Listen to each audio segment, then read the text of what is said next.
welcome to another fun episode of Dungeons & Dragons 5th edition here with the Stumble On In crew, also known as Here Be Dragons. If you're following us for a long time, you'll see both of those terms. Don't be afraid. The Stumble On In is open today. Before we get into our story, let's have our players kick off a little bit about what's going on with our sponsors and some giveaways and all of that jazz. Cool. We've got some awesome sponsors. Check out Caffeinated Cobalt.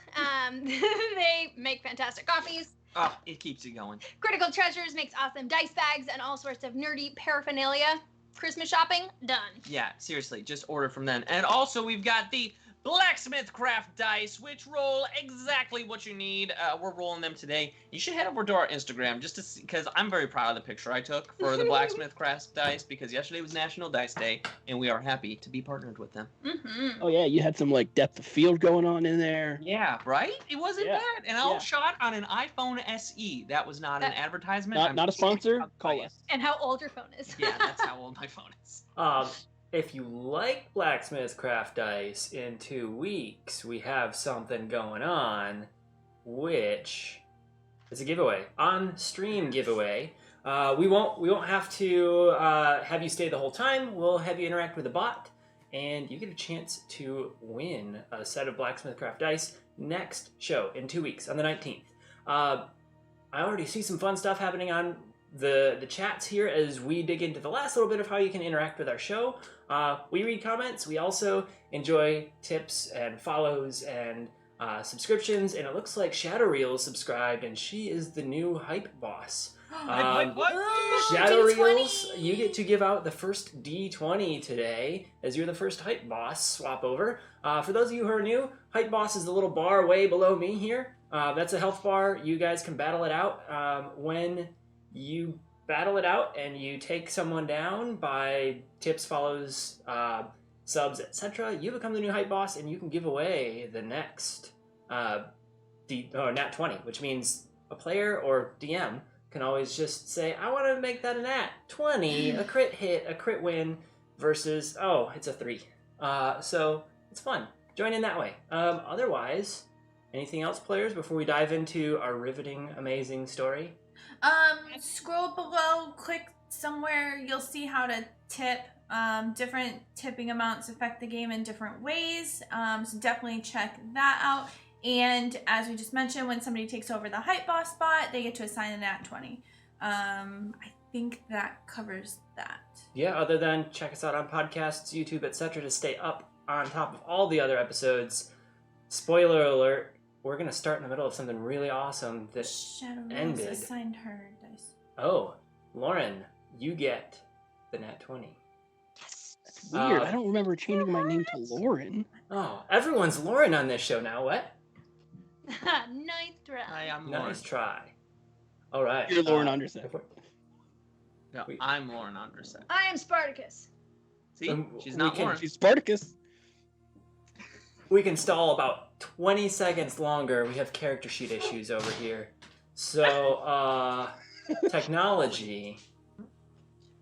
About that. I think one of the other things, too, is if you haven't followed us on all of our socials, hop in there, because while we're doing a giveaway next week, we just finished a giveaway. A nice, big, fun prize pack for the holidays. I don't know when our next big pack will be, but we'll have some little stuff going on.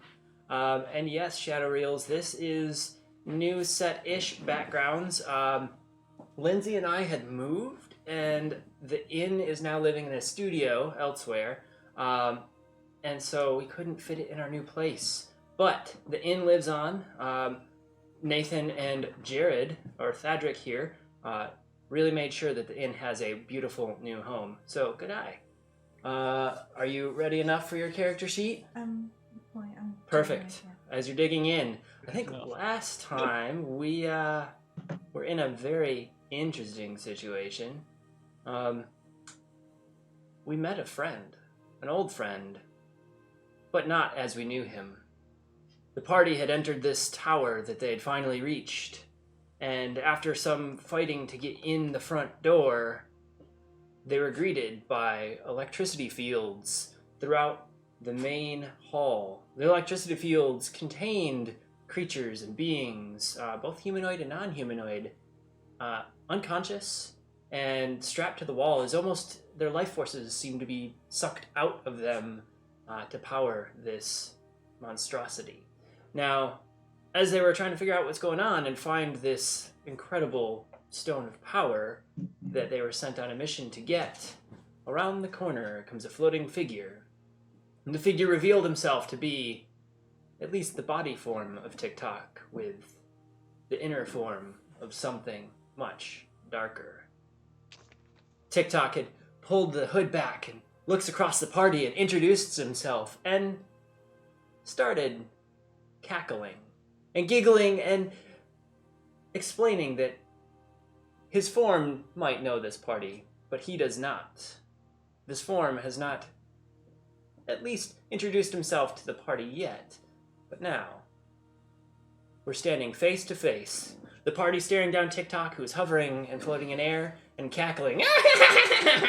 Oh, so why are you attacking this tower? I didn't invite you here. This tower is laying waste to this poor countryside. It lays waste to every countryside it lands in. But you see, I collect things. An avid collector. And I fill that space and this space. And did you look at the giant dinosaur I have on the wall back here? And he points to the Tyrannosaurus Rex that you had noticed just a bit prior. These are my treasures. Now, which of you wants to join them? No, we're good. Thank you for asking. Give back TikTok, you bully! TikTok. I feel like I could be a TikTok, but my name is one that's unspeakable to your tongue. But you can call me TikTok if that makes you happier. Well, now hold up. What is your name? I mean, we should at least try to pronounce it. We speak a lot of tongues. Yes. She speaks Infernal. Yeah. He motions his hands together, and sparks fly in front of him, and a weird 4D object of sorts starts twisting and turning in space. And he looks across the group. If any of you could imagine this name, then you may speak it, but this tongue can't even speak it. I will find my true form and introduce you if you wish. Can I want to, is it to like, can I cast Comprehend Languages and touch the thing? Because I want to understand. So Comprehend Languages allows me to understand all languages when touched. Written or spoken. Yeah, you may certainly try. I want to know it. I'm curious. Okay, so I do that. What All could right. go wrong? Right? Volare steps forward and reaches out, and as she does, the form of TikTok kind of hovers backwards, but places his name forward in the air. Volare, as you touch this object that's almost incomprehensible to see, you feel a static electricity blast through your body, and you take 6 points of electric damage. But as you do, what you see are many languages fly in front of you. Mhm. To the best of your knowledge, the name almost is a story. Mhm. Much like some tribes and cultures have short versions of that. It ends up on the one word at the very end that says destroyer. But up until that, there were tons of words: collector, decimator, friend, foe, and just so many stories that have just intermingled to make this name. But the one that stands out is destroyer. And as those fade from your mind and you kind of regain vision for the moment, you look through the name and you see the form of TikTok just grinning at you in such an evil manner, one that you had never seen him grin. Well, then we'll just call you Bad Guy Bob. Destroyer. He'll call him Destroyer. TikTok, bad guy Bob, destroyer, whichever you prefer. But you won't have to speak for much longer. And he throws his hands down, the name disappears, and as he throws his hands down, some ethereal tendrils shoot out of his hands, and then small portals open up around him, and tendrils shoot in all directions into these small portals. And players, I have rolled silently here. As this occurs, portals open up around you all, and I need Sir Thadric to roll a Constitution save. I need Valari to roll a Strength check. And these are the two that see what's coming. Garth, you feel something pop up over your shoulder and grab onto it and start to slowly drag you away.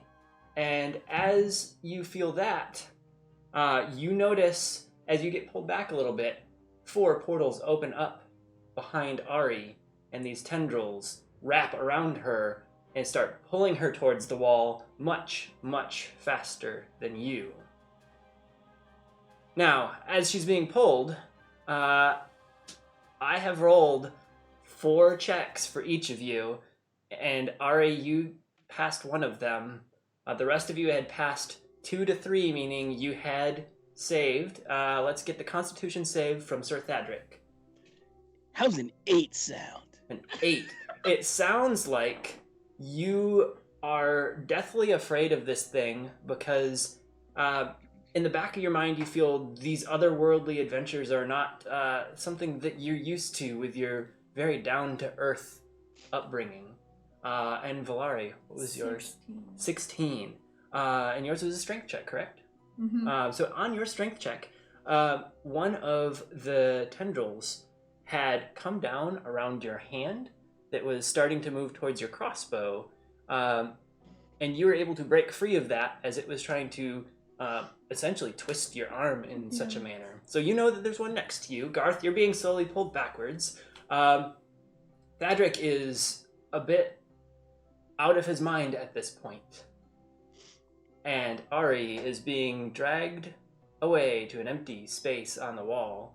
Ari, I will ask for you to make 1 strength check as a tendril is coming up over your face. I will allow you to say anything that you wish at this point, if you can break the strength check. Oh, if I can break the strength check? Yes. 17?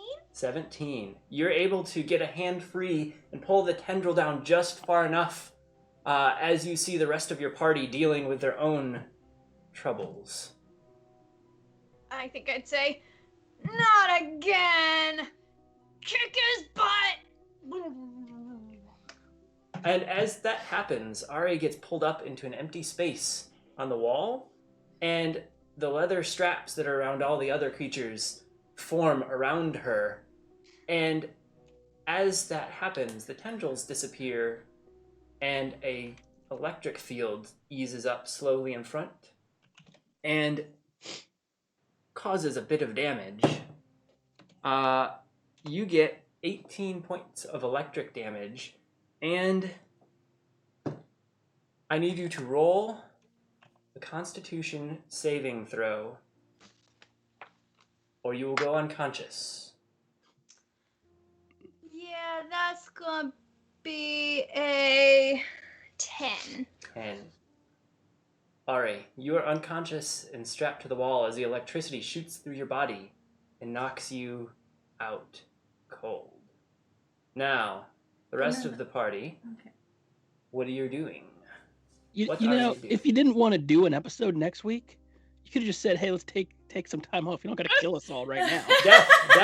This is the BBEG. I'm killing you all right now. Jared's like, I need a night off, man. So I don't know if anyone's saved. noticed. He's been sitting here rubbing his hands the whole time. My evil schemes. Ari, you are strapped to the wall, and because both Story and Lauren's needs You may exit now. You can hand over that nat 20 to anyone else on screen, as you weren't able Does it to go use away it. if I save it for next episode? You can save it for next episode as well. So Listen, I just took electric damage. I don't often get this. I'm keeping that Shadow Rails nat 20, and I will use it to kick Big Bad. What I call him? Bad Guy Bob. Bad Guy Bob's going down next week or 2 weeks from now. Can we have a show vote? Lauren's not allowed to name things anymore. I think that's Sorry. Lauren would have gone with. Okay, never mind. Yeah. I had a whole backstory. Bob was the bully at her, like, in the village as a kid, and it scarred her. Anyways, companions don't die. I will be watching from afar. Bye, honey. I mean, Lauren, you may come back next week and it just might be a show of one player. We'll see what happens. I'll tell puns the whole time. I haven't rebalanced anything for you guys. That sounds about right. For everyone else, everything's all right. There's just some changes that have needed to occur in the Undersec household for the evening, so Nathan is holding down the fort on their end. So we should get like a cutout or something. A cutout. Oh my gosh! Speaking of which, sorry. Does anybody watch the dog show on Thanksgiving?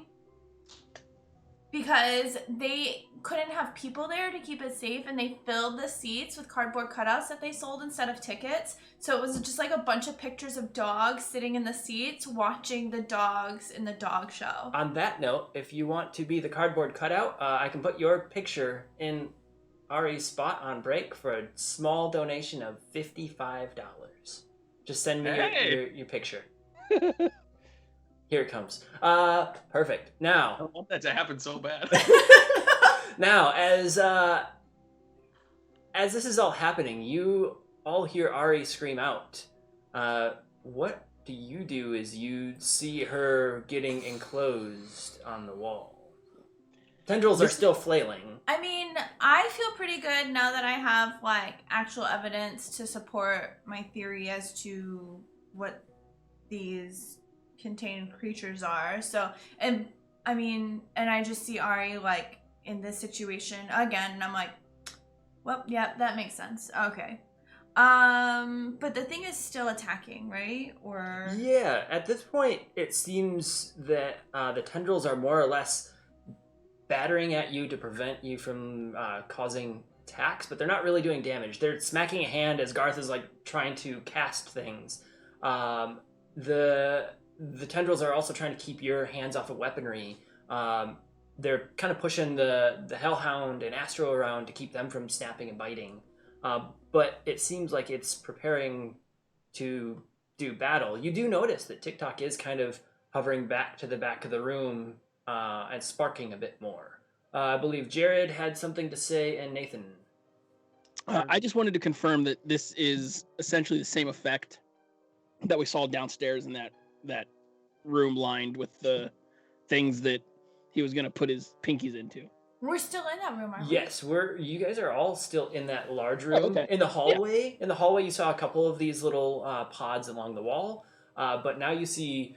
Oh, that's right. He came up the hall towards us. Yeah. Yep. You see the entirety of the room filled with these pods. A couple are open. One more filled now with Ari. But that's where we're at. Garth would say to his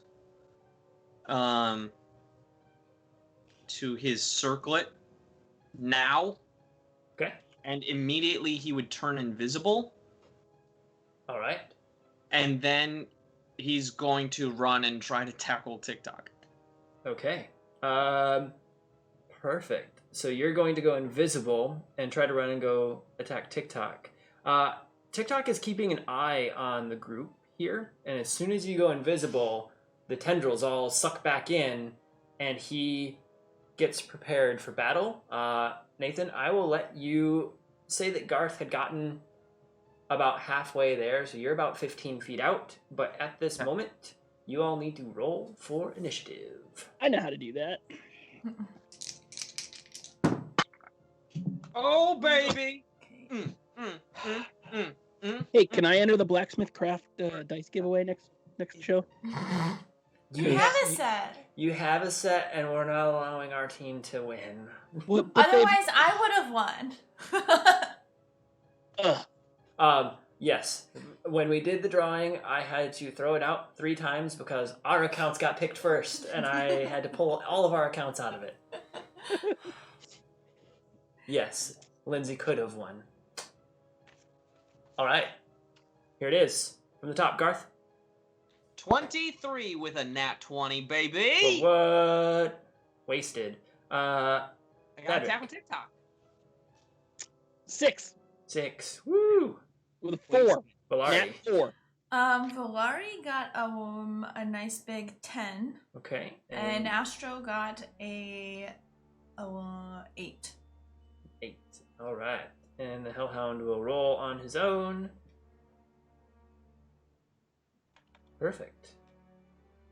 So, at the top of the turn order, we have our nat 20 here. Boom, boom. Garth. You are invisible and running towards the form of TikTok. Yeah, I mean, I think Garth's mentality is, I can't hurt TikTok's body, but I want to control whatever this creature is. So he's going to try to grapple the creature with the idea of, if it is a magical being, then a lack of hand movement would take away most of spells. Yeah. All right. So you're going for a grapple, correct? Yeah. All right. I believe that's a strength save on my end. I think it's a roll off between my strength and your strength, essentially. Man, 2 casters going at it, like a little Yeah. arm wrestle here. And I'm guessing TikTok's strength is as good as mine. Yeah, I got a total of 14. Ooh. I am gonna use one of my luckies. Oh wait, no! I'm a halfling. I can't roll ones. Well, you can if you roll the second one. Well, yeah, okay. There's that. Fine. Ugh, I got an 11. An 11. Okay. Yeah, 14's hard to beat. So, you dive forward and you're able to go for a tackle, and you twist TikTok around in the air, but you're not able to get a hold on him, and so he kind of loses his sight on the others in the room that he was going to end up targeting. So his next attack is at disadvantage. Lovely. Now, that would have broken your invisibility, huh? Yeah. So he, being hit by you and being up next, is going to try to claw out at you. As he does, you see that TikTok's hand goes forward, but there's a glowing spike, almost like a skeletal hand that's covering over his. Whatever is infesting him seems to be kind of eking out its presence as it goes after you. No, thank you. Oh man, I had a nat 20 on one and a 19 on the other. So it does hit, but that nat 20. And you will take... He gets those so rarely. So rarely. That's like my 3rd nat 20 ever. Ever. That's not true. As You've I crit roll... on Dadrick at least twice already. You take 7 points of necrotic damage. Ow. And as it had clawed out at you, you do see a look in TikTok's eye that looks very unfamiliar. A different skull shape, almost in the same ethereal form, protrudes from the front of his face and then sucks back inside. Valari. But he's got a hold of this thing, right? No. Garth does not have a hold. He grabbed onto him but kind of slipped as he was trying to grapple him. Oh, well that's good. And then we'll have Astro go next. How far away is he? From you, about 25 or 30 feet. You're in the center of the room, and he's pulled back a little bit, trying to get a little bit more out of range.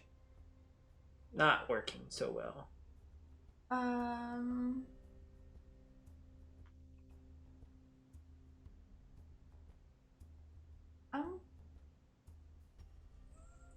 have an idea, but I don't know if I want to try it. So I'll just do my Serpent's Kiss. I'll just, I'm not going to jump because I guess I have to go.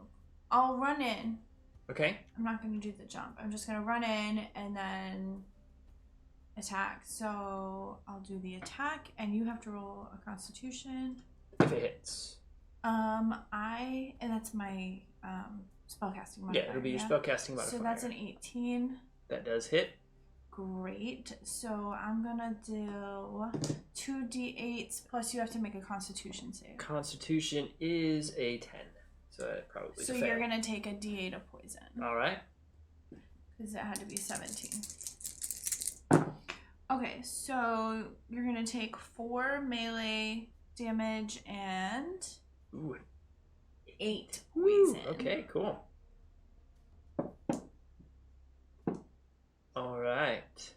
Now, you hear Astro next to you growl as he kind of followed up alongside of you for his turn, but he doesn't go after TikTok at this point. He barks and snarls, but stares up. Okay. Thadric, it is your turn. All right, Thad is going to. He's gonna kind of reach into his shirt and pull out the anvil mark that's hanging from his neck. Okay. As he mutters to himself and casts a spell. He casts protection from energy upon himself against electricity. All right. Smurf. That is my main action, and then I'm just making sure. For my bonus action, I will. Do I have to touch? No, 60 feet. Okay. For my bonus action, I will Shield of Faith on Valari, giving her a +2 to AC for the next 10 minutes or so. Oh, There you As go. long as I'm concentrating. Nice. And that's it. That's done. Done. Okay. Thadric, the hellhound that has been next to you as you had kind of made friends with it, rushes up towards TikTok and jumps and bites at him as he doesn't want to blow flame on the friends he's just made, and misses the bite. And he too kind of growls and snarls and looks up at TikTok as he's hovering a bit above the ground. TikTok is floating where his head's about 5 feet tall, and he doesn't normally stand that high. And we go to the top of the turn order as Garth, you are standing there next to TikTok as you had attempted to grapple him. He's engaged with you at the moment as he returned fire. Yeah, I think Garth's, again, he's really not wanting to hurt TikTok, so he's going to use, he's going to use Mind Spike with the idea that he would be attacking the consciousness of whatever is controlling TikTok. All right. Whether it will work that way or not, that's his mentality. So it is a wisdom save on your part. Wisdom save on my part. That is a 15. Darn. That will pass, but you will take Yep. half damage nonetheless on 3d8. So let me just grab those real quick. 1d8, 2d8, 3d8s? Hello? Well, McFly. oh, that's what that one is. Okay. 12 halved is 6. 6 points of damage. All right. Yeah. As you do that 6 points of damage, you again see this imagery of whatever creature or being is inhabiting TikTok, and you see it almost take the damage and not TikTok's form. Now, this beast is still floating in front of you and decides... Are you waving by? No, it's waving No, at Craig. wait, Crag, son of Horus. Oh. Into the chat. It said he waves to everyone from the shadows, so I waved back. All right. Welcome, Craig. It's called a community engagement, Jared. Come on. Community- I don't do that. I sit in the shadows too. He decides to play Garth's own game and twists his hands around and reaches out as if he's gonna like grab Garth, but he's too far away. And as he does that, Garth, you need to make a wisdom saving throw as these skeletal hands extend out from TikTok's form and come to like grasp you. Interesting. All right then, here we go. 15. We'll see who's the more powerful spellcaster. I think it's 15. the BEG. Yep. Just by one. And Shit, my portent. as you are standing there and these skeletal hands are coming your way, they don't stop at your form. They like reach into your mind and you feel the grasp and everything starts to fade in and out and you drop to your knees and you are currently paralyzed. Oh my.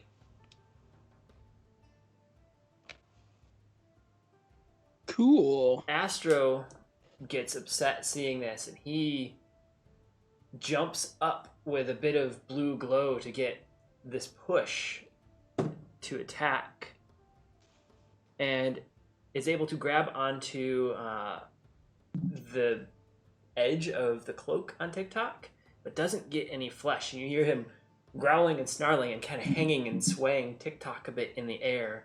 Valari, it is your turn. So he's paralyzed, like, near the creature thing, right? Yeah, you saw Garth kind of drop to his knees and start to slump over, almost motionless, but you do see a little bit of life behind his eyes as he's not gone. Yeah. How close is he to them? He's standing right next to the creature, as are you. Oh, I'm right next to it? Oh, sorry, use the kiss so it shot out straight. No, you're not right next to it. You're 15 feet away. 15. But Garth is slumped next to it. Dang it, there's always somebody right there. I guess I'll just cast Shadow Blade then. Okay. It's stupid, but and I'm gonna run in and do a melee attack. So oh no. I don't like that noise. I don't know if I've ever done this before. Did you just roll a 1? And are you going to kill me? You did, and you are? Hey, you know who That's can get why away I tried really to easy? run in. I tried to run in. And then I rolled a 1. Mm-hmm. So, I don't know. Somebody's getting hurt, but it's not gonna be the bad guy. As you rush in with Shadow Blade, you see that Astro is swinging this creature around, and you slice in, and you catch one of Astro's forelegs. Poor What an Astro arse. does lose from about his elbow down on his foreleg and drops to the ground and rolls to the side. With Shadow Blade, it did cauterize ever so slightly, so he's not like bleeding out or anything, but he is whimpering in pain at the moment. You just cut off your own dog's leg. No, let's be clear. He cut off my dog's leg. This is gonna sound bad, but that could have been my leg, so I'm kind of okay with it. PETA, anyone Wow. in Have PETA? none of you seen John Wick? Come on. No. Um, I honestly haven't. It's been on my list. Tripod dogs are so cute though. Badrick, it is your turn. Well, I don't have regrow dog leg on here. Regrow dog leg. It's a very specific spell. He's a cleric of the forge, not a veterinarian. I can make a nice prosthetic, but that's a later thing. Okay. What is he wearing? What is TikTok wearing? It's robes and stuff, right? Yeah, he's wearing a large tattered robe that looks like it should be on a human. So it would drag much behind him if he were to walk around. Underneath, he's wearing a small tunic that seems to be patched up beyond all repair that should have ever happened. And he's wearing something that might have been pants, but they're tattered up to his shorts now. And no like medallions or anything. I'm looking for something metal specifically. No, there aren't any metal things. You do notice that he has a small leather band on each wrist. One has some stones on it. The other, you don't see any metal on. All right. Well, I can't do that then. But what I can do is a guiding bolt at 2nd level. At 2nd level. So I gotta try to hit him with this bad boy. Which means I gotta find where I put my dice. Here it is. Hope I roll above a 3. That's a 19 on the die plus 7. 26 to hit. That hits. Yes. Now we're doing 5d6 of radiant damage. I love guiding bolt. It's the only thing keeping my party alive in my Curse of Strahd campaign. 17 damage, sir. 17 damage. And You the hit- next attack roll made against this target before the end of my next turn has advantage. Ooh, all right. Well, the Hellhound is there I could have used.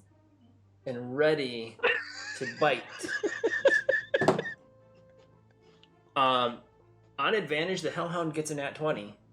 So the Hellhound... Hey, you rolled a nat 20, Jared. Congratulations. I did. Against himself. Second nat 20 is a nat 20. Yeah, he bites. Ooh, ouch. Ouch, ouch. Why did I have to do that? Why am I attacking myself? Jared's now realizing, I think I create too many NPCs that end up with the party. Like, I'm killing them all off right now. Well, Valari's doing some of it. Yeah, she already got Astro for you. He's not dead. But there's 12 points of damage that get dispersed. And you see as this Hellhound bites in, he gets into the flesh of TikTok, but then it starts smoking as he applies a bit of his infernal heat. Man, this is just a fun battle here. Back to the top of the turn order, Garth. You may make another wisdom saving throw to see if you can make it. How does the legal drinking age sit? 16? No. Oh, Wait, the legal she's drinking age of 2020. 21. 21. Yes. Sorry. are you sure it's not 16 in 2020? It does work. You are able to break free of the hold that this creature has on your mind, and you are prone, but you do have the rest of your turn. Cool. Do you want to cast from the floor, or... Oh, I just thought of something very dark that I could do. Uh-oh. Worse I than don't cutting think, off your I don't think hands. Garth would do it, though. I don't think Garth would do it. Wouldn't he? No. Nathan writes it down for his dark characters, but Garth, unfortunately, doesn't have that. Let's just say it involved catapult and something that I know is lying on the floor right now. That's disgusting. You're lying on You're the a floor. monster. Look, I'm trying to use my surroundings. It's the only unattended thing I know of. It is the only unattended thing you know of at the moment. I think Garth is still just freaking out that TikTok's coming after them. He doesn't want to do physical damage. He's seeing all this damage and doesn't want that to happen to his friend. So he's going to try Mind Spike, but he's going to go more powerful with it. He's going to go 3rd level. All right. I mean, it's still a save, but hopefully you don't do it this time. It's a 3 on the die. So, Perfect! no. Thank you. Okay, so it will be 4d8s. And now, if you go invisible or anything like that, I know where you are. So that's... No, to self, do not go invisible. That's gonna be 17 points of that nice mental damage. 17 points of nice mental damage. It hits, it does damage, and you do see, again, the form, but this time it kind of ekes out briefly on all edges of TikTok. You see a larger skeletal, human-esque form, but you see a couple extra sets of arms kind of pop out underneath, as whatever this creature was has 4 to 6 arms that you could count. Now, as it gets hit and takes the damage, there is a darkness that spreads over the room. And as the darkness spreads over the room, it spreads incredibly quickly from the edges to the point where the room almost encloses upon you and eats every individual in the room until it closes up right on TikTok. Ears are ringing of everyone who is conscious, and you feel weightless for just a moment. And then, as quickly as this enclosed on you, it dissipates, but you're nowhere where you expected to be. You are standing in a room that is quite disheveled, a small home. The front door is closed, but just barely, single level. And as you look around, you look into like the living space, and in the living space there's a couple small tables with very broken old items strewn across them. The windows are in dirty disrepair. In the back of the home there is also a couple other small tables. Near the front of these tables you see a pile of bent forks and spoons, and a few other pieces. And as you're taking in the environment, you notice you've been here before. Well, at least most of you, aside from Thadric and the 2 dogs. This looks somewhat like the small home that TikTok had made residence in Loudwater. Now, TikTok is there with you, but he doesn't seem to see any of you at this point, and he's walking around, rummaging through items on the tables. Ah, where is it? Where is it? Where is it? Oh, right here! And he reaches out and he grabs a small leather band. And on this band, it's got a few runed stones, and he puts his wrist into the band and twists it around and carefully ties it up. And it's the same little wristlet that Thadric, you had noticed when trying to search this person for metal. And he goes, yes, now I'll look great. Oh, I'm going on an adventure today, and I'm going to kick my store off, and we're going to sell. And he walks around and looks in the room. Oh, I can't wait to have my first patrons. It's going to be so good. TikTok's shop. Shop of TikTok? Oh, I don't know. And he walks over towards the front door and opens the door. And as you look over his shoulders, and you see the town out ahead, there's a small battle going on in the midst of this town square. A couple ghosts flying across the top of what seems to be the central fountain, and stuff flying everywhere. And you see as the door closes, a unicorn appears next to this battle that's going on, and TikTok patters out of this room, leaving Thadric, Garth, Valari, and the 2 hounds in the room. Everything goes silent. You don't hear anything outside the door or the windows. It's almost as if the world was cut off from around you. What do you do? Valari kind of like loses it, I think, in this moment, and she has a shadow blade, and she just like the table's like right in front of her, and she just like smashes it with her sword. She's like pissed off. Roll to hit.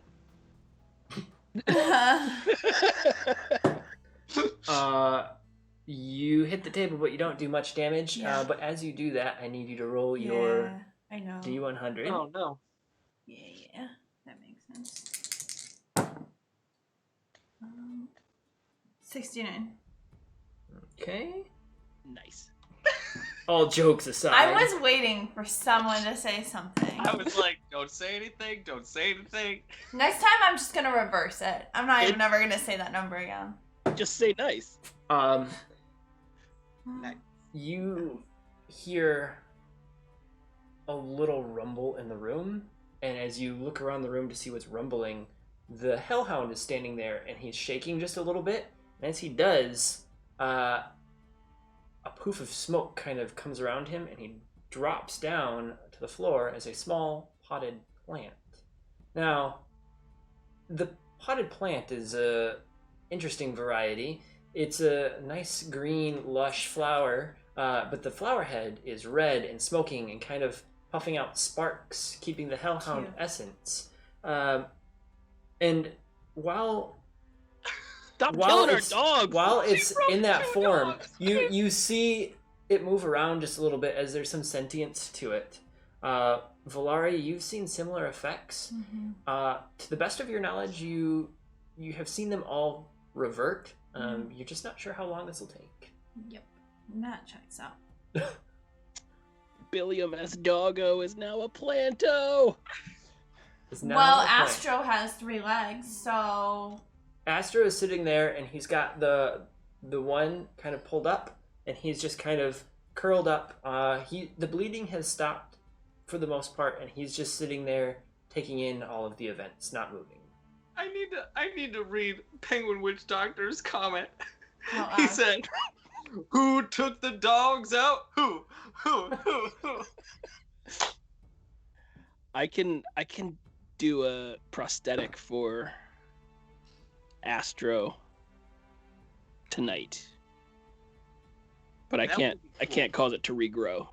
Robo-dog. What? Why are we never where we're supposed to go? Unless we're always where we're supposed to No. be.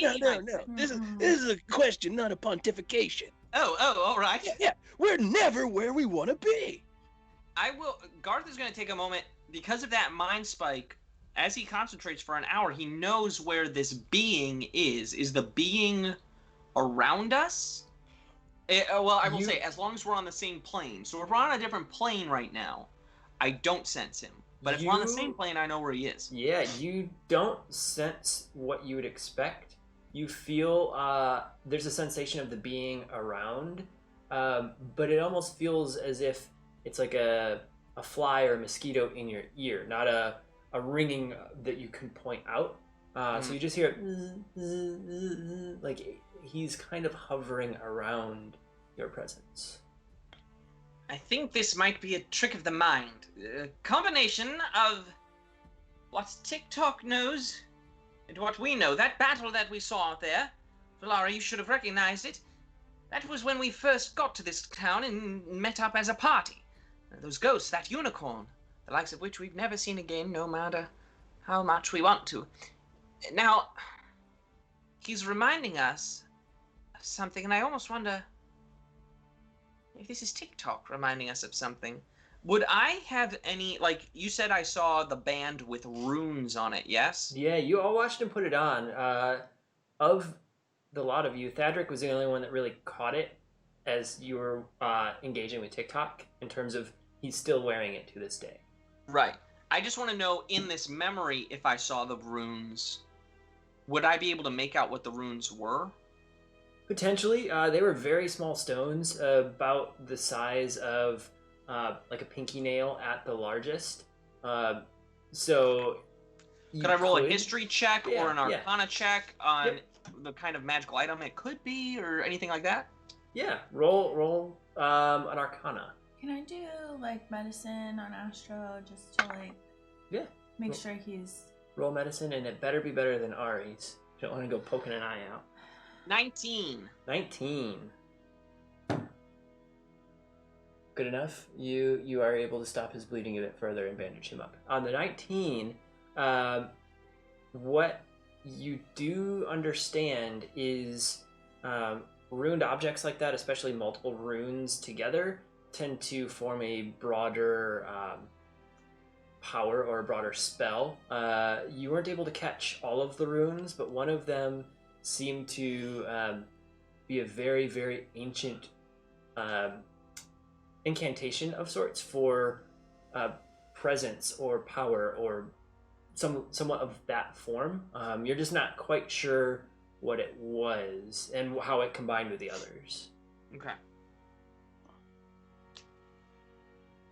I'm gonna pick up the billium plant.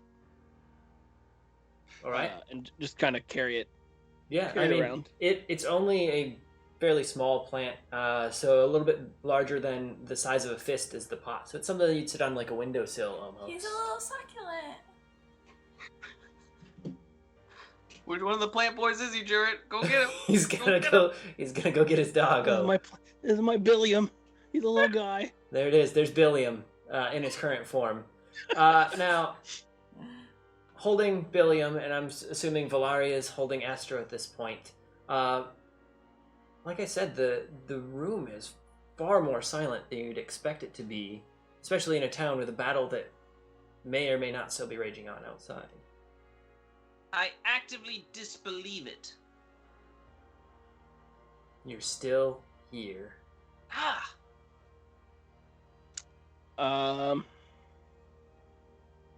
Is it just this one room? Yeah, this home was only a one-room home. I No, would 'cause like there to try was to an open the upstairs. door. You'd like to try to open the door. As you go to open the door, the knob doesn't turn whatsoever, regardless of how much you twist one way or the other. It doesn't even wiggle as if the knob should open. What other items are on the table? Yeah, on the table there's a few small leather-bound journals. There's a bunch of bent-up, misshapen metalware from kitchens and tables. There's a helmet that looks like it had seen far too many battles and was crushed in as if maybe the foe had stomped ahead of the previous wearer. And a few other like torn up cloth items, maybe a robe, maybe a tunic, and a small leather belt that looked like it might have been part of a larger set, like a bandolier set. But even that is all shredded up and has some slices in it. Can either of you do that thing where you can see if it's magic? Give me 10 minutes. Yes. Because sometimes he had magic stuff and sometimes he didn't. That's true. While I cast an idea I just had, but I do like this idea, and I can begin casting. Go, if you would, investigate where he just pulled that thing from. Maybe there are answers there, because I've never noticed that on his person before, or elsewise it didn't stand out. But it did seem that it had runes on it. It was magical of some sort.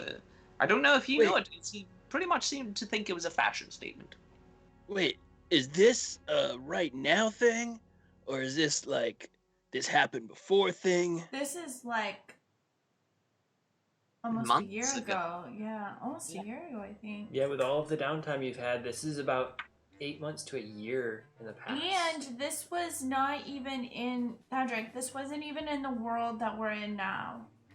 This was on a different, plane. This was in. A different plane. Stop taking me places.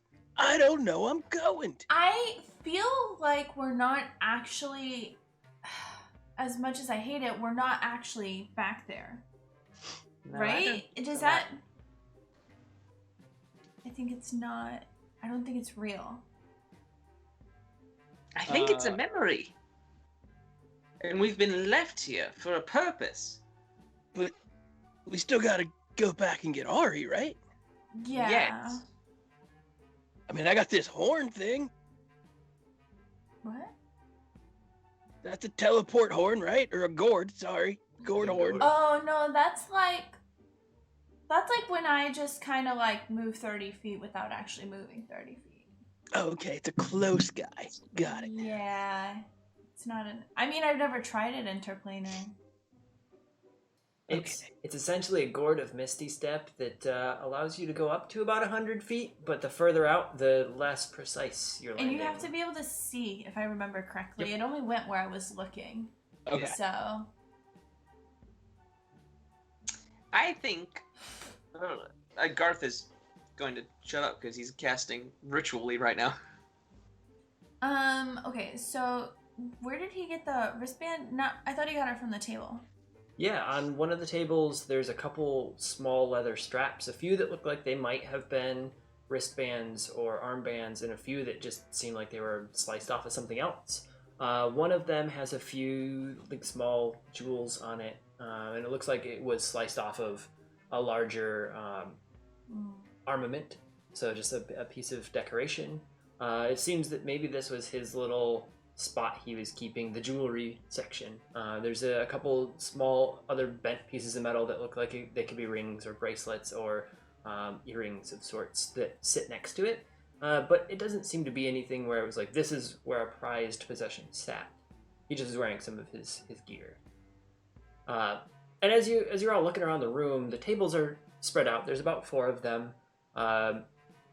The glass that you should be able to see at least something through just has a glow through it, through the dirtiness on the east wall. On the north wall, the back of the home, the same thing. A small window sits above a little kitchen area that is fairly worn down. It too glows through. On the south wall is where the door's at, and a small window as well, and that too looks very unnatural. And on the west side, this home must have butt up against another home because it is just a flat wall across. On it, there's a couple empty spaces where pictures might have hung, where the wall is discolored. The only thing remaining on this wall is a small clock, and it seems to have stopped. The time is no longer moving, and it stopped at 1:28. Now, Garth is still finishing up the rest of his ritual, and as he is finishing the ritual, you hear a small voice. So, I brought you here, so you can maybe find out what happened to me. I believe it began here. Yes, it began here. This is where I started tearing fabric of the planes and gaining entrance to both. This plane and the one that you're fighting me on. This must be where the voice in my head is coming from, but I don't know why. Well, he brought you here because this is where he put on the runed gauntlet. It only was a matter of time before I took over, friend. Oh, took over? No. And the voice fades into the distance as if dragged away. So am I the only one who heard that? You heard it loud and clear. The rest of you heard bits and pieces of the conversation. It seems that the proximity to where you were to TikTok just a few minutes ago changed the volume of how you heard it. So, Garth, you heard it quite loud as you directly engaged. Valara, you heard it fairly well. And Thadric heard most of it as he was a little bit out from the battle. Well, that seems to answer that. Valari, I've finished casting, yes? Yeah, at this point you have. Let me pull up my diagram so I know a little bit more about this situation. But yes, you have finished casting. Most of the items in the room have faint glows, as if the magic is dissipating from almost every item he had set out.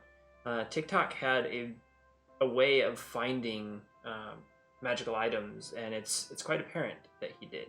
at this moment.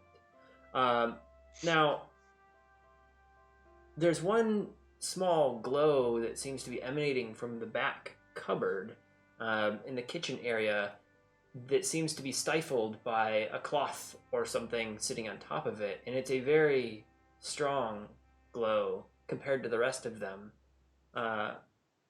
Otherwise, most everything seems fairly inert. I will go to the extremely glowing one. Okay. It's a bold choice. 2 seconds as I get the description here for you. As you walk up to it, you slide the little dishcloth that's sitting on top of it very slowly away, as if not to be damaged by whatever this magical thing is. And it's a small journal, in a lot better condition than some of the other journals, but the binding and the way that it's put together seems much, much older than anything that you see in the home. What you see is there's some stripes of color across the journal, signifying each of the magics. You recognize that there's evocation, meaning destroying things. You also recognize that there's some transmutation, and there's a lot of necromantic and conjuration across this. A few things that you don't see, however. You don't see any abjuration, no protection on this book. And you don't even see any illusion. It seems to be all of the magical item, or all of the magic within it, contained mostly in evocation, transmutation, and necromancy. We just had a ton of resubs, which probably was like gifted subs and stuff too. And then a new hype boss. Yes, Anonymous. That's Anonymous. Anonymous is the new hype boss. So The hacking group. Yeah, whoever resubbed and or gifted all of those subs, thank you for that. They went by so fast, I couldn't even see everyone who got subs or resubs, so we can't Looks even like call you all out. Jeffersec got one. I got one. It's Lucas Martinez, Jazzman NHS, Malajus, I like that, and Colehawk Gaming. What? Well, awesome that you guys had gotten those. Thank you for the gifting on all of that. And whoever did the gifting and is now anonymous, feel free to call yourself out if you wish to give a nat 20 to anyone on screen here. Can they direct message? You can direct message the show as well. I've got the app installed here, so we'll be able to see it. You can also direct message the real Gobshite if you want. He's one of the mods in the group here and sitting on screen. If you don't want to be called out to the rest of the group, and we can see who gets that. So, nat 20 for whoever gifted all those subs. But yes, the room is glowing. There is the strongest glow on this journal that you had found, Garth, that's much, much older than anything else in the home, even potentially older than the home itself. But that's where you're at. Is there any writing on the outside of it telling me whose journal or anything like that? No, there's no writing on the outside. There is a little emblem pressed into the leather, and the emblem does appear to be a sword and a shield in a configuration that you've not seen before. Usually swords and shield, like swords are kind of thrust behind the shield. This one, the sword is sitting upright in front of the shield. But you've never seen that as far as crests go that you can recall. I guess I would look inside. I need answers. Just open it. Just go at it. Let's Yeah, go. what could happen? What happened? What could happen in a memory? What can happen in death? Death can happen in a memory. As you open it up, the pages all remain blank for a moment, and words begin to form on each of them. Did it spell out Thomas Marvel Riddle? Yes, you caught me. You're a wizard, Ari. You do see In common, map of souls written large on the first page as if it's kind of the title. Nothing else appears there, but as you flip into the next page, a handful of random little squiggles and pictograms of sorts starts showing up on the page. A language, if it is one, that you don't quite understand. And then the page next to it, you see that there's some infernal writing that appears. Valari, there's Inferno written in this journal. Oh, that rhymed. That's weird. I will read it. As you read it, Valara, you recognize that it says something along the lines of, "Death comes, and bodies become vessels. Where no one leads, all must go." And it's got a little signature of D. Okay, then I would probably, after reading, I'd probably read it out loud the second So time. Valari reads out loud, "Death comes, and bodies become vessels. Where no one leads, all must go."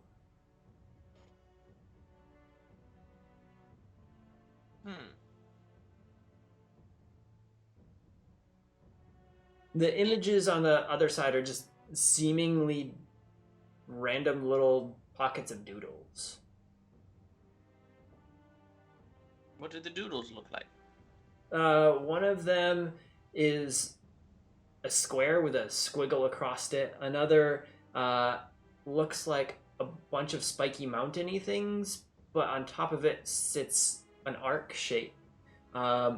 There's a twirl, and in the twirl there's an X at the north part of the twirl. And then there's another couple symbols that seem to be faded and worn out that you can't quite make out.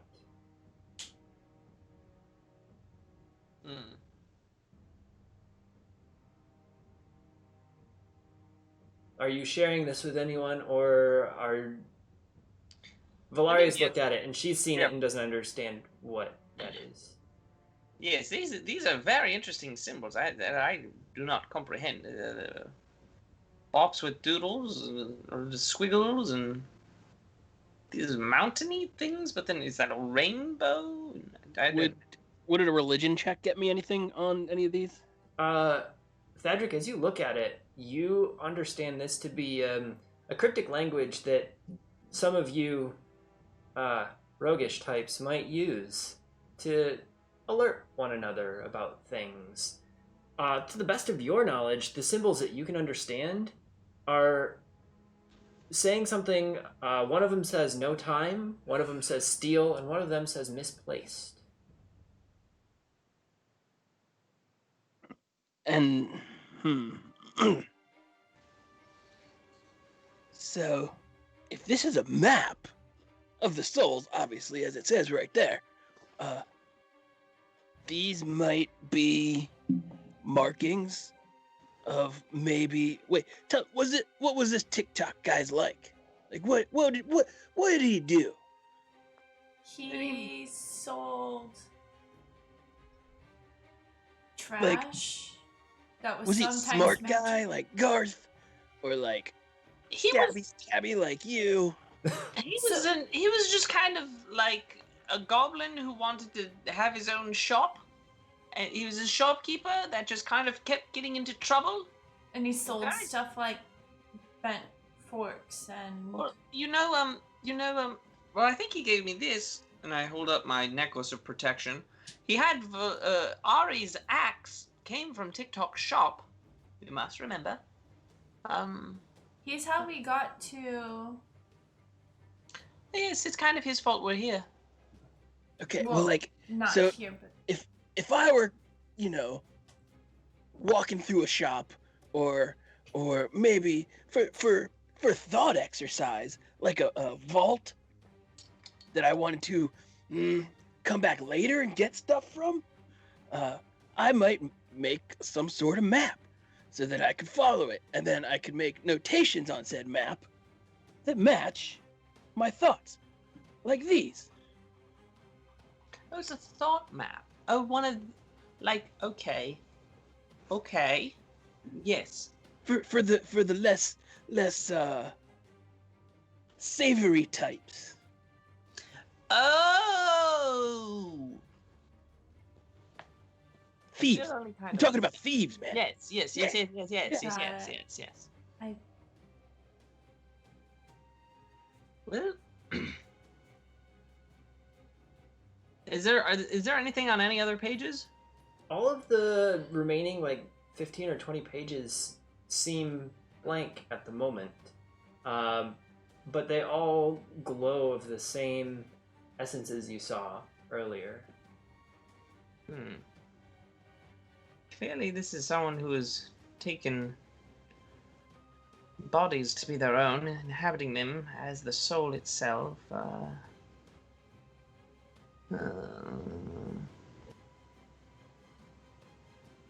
As you're each taking turns flipping through the pages and trying to understand more about the book, another page gets some really scratchy handwriting on it.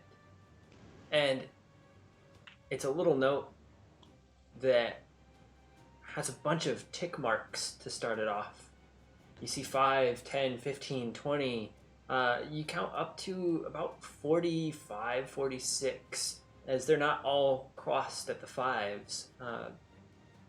And then at the bottom of the page, it says, I've lost track of how many days I've been here, comma, but I've been haunted ever since.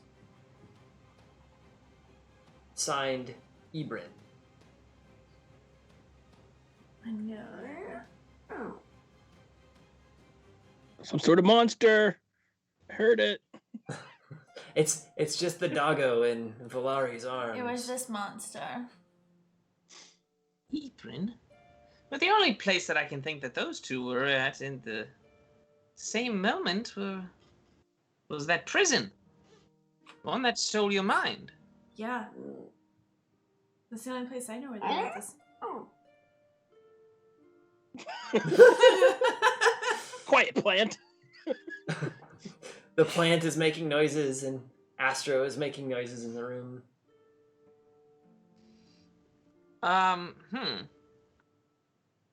Could this be... Well now, how would he have a record of a book that... Well, if Ebrin was somehow the... What's an Ibram? It doesn't make sense that the book would be here with Ebrin's writing, because we didn't meet Ebrin till later in the other plane.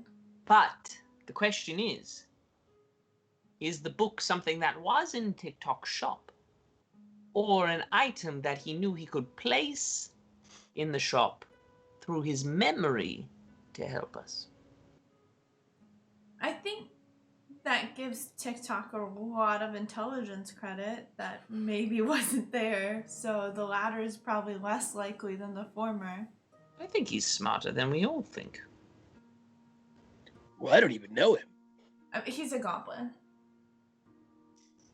Like, Goblins can be smarter than me. I didn't say that. I just said... I don't know if he was smart enough to place something in his memory that wasn't in that place before. Ah. Well, if that's what you're saying.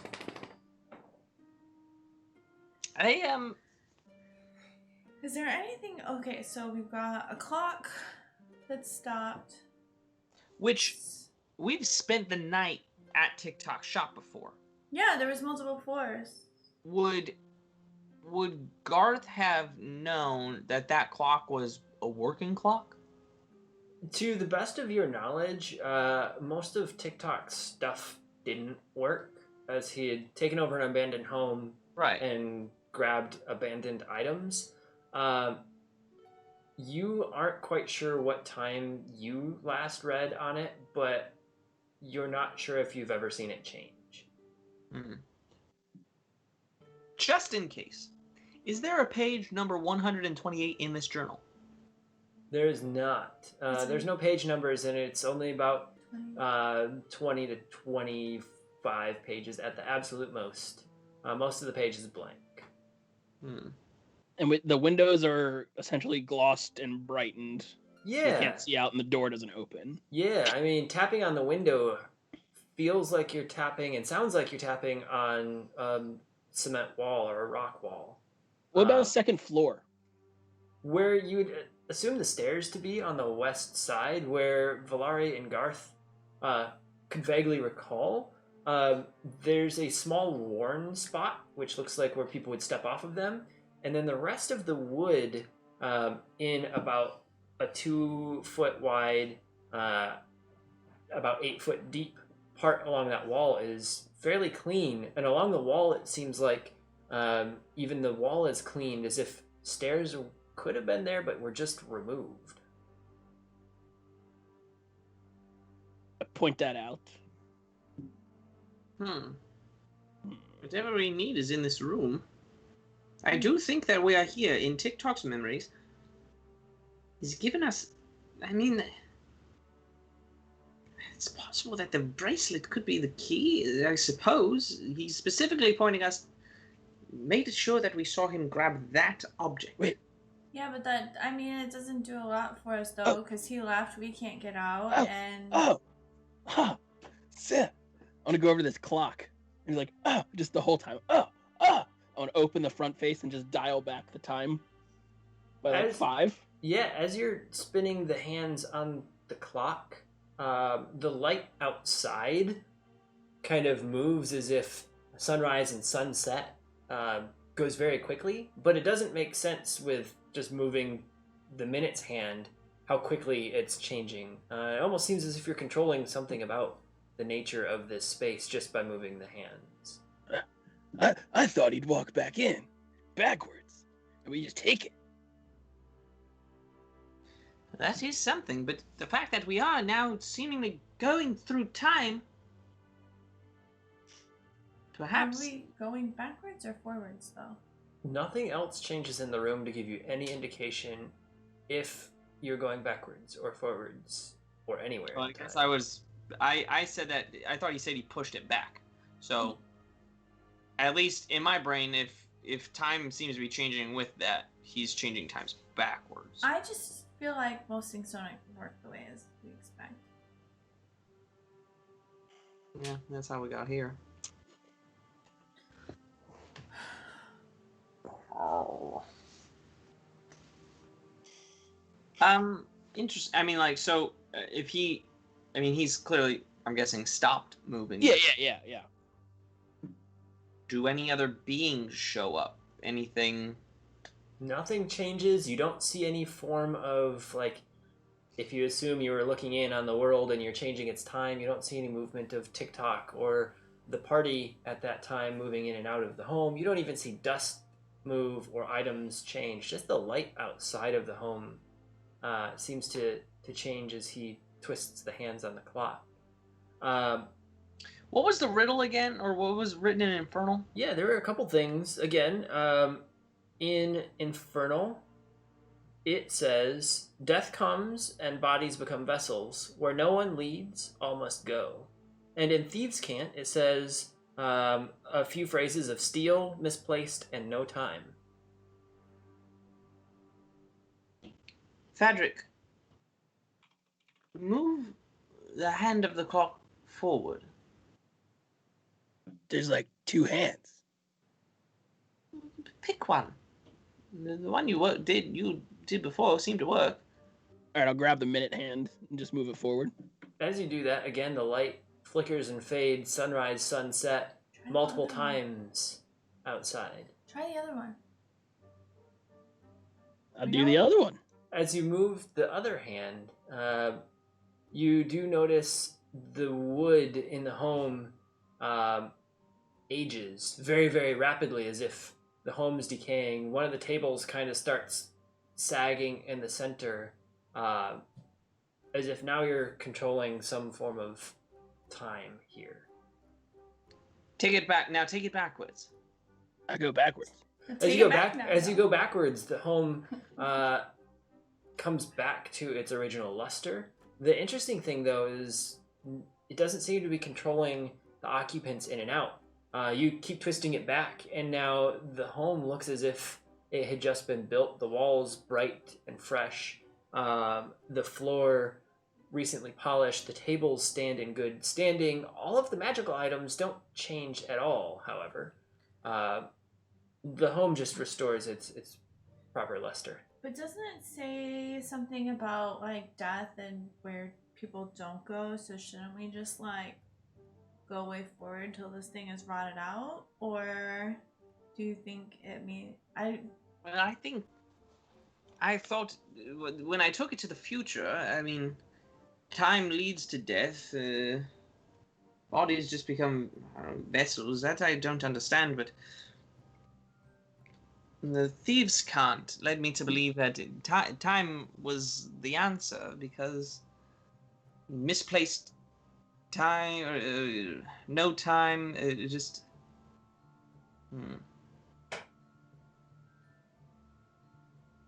I mean, really quick. If the other magical items haven't moved, Garth would go to where TikTok had grabbed that bracelet. Yeah, as you get over there, and you still have a little bit of your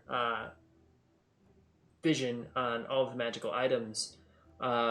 You see that there is almost like a burn mark on the table of necromancy, and you see a bit of illusion, kind of like borderline this necromancy burn in the shape of a few of the rune stones and some of the leather binding where it might have sat. Yes, I don't like the looks of this. Where this bracelet was. His necromantic power. I'm guessing.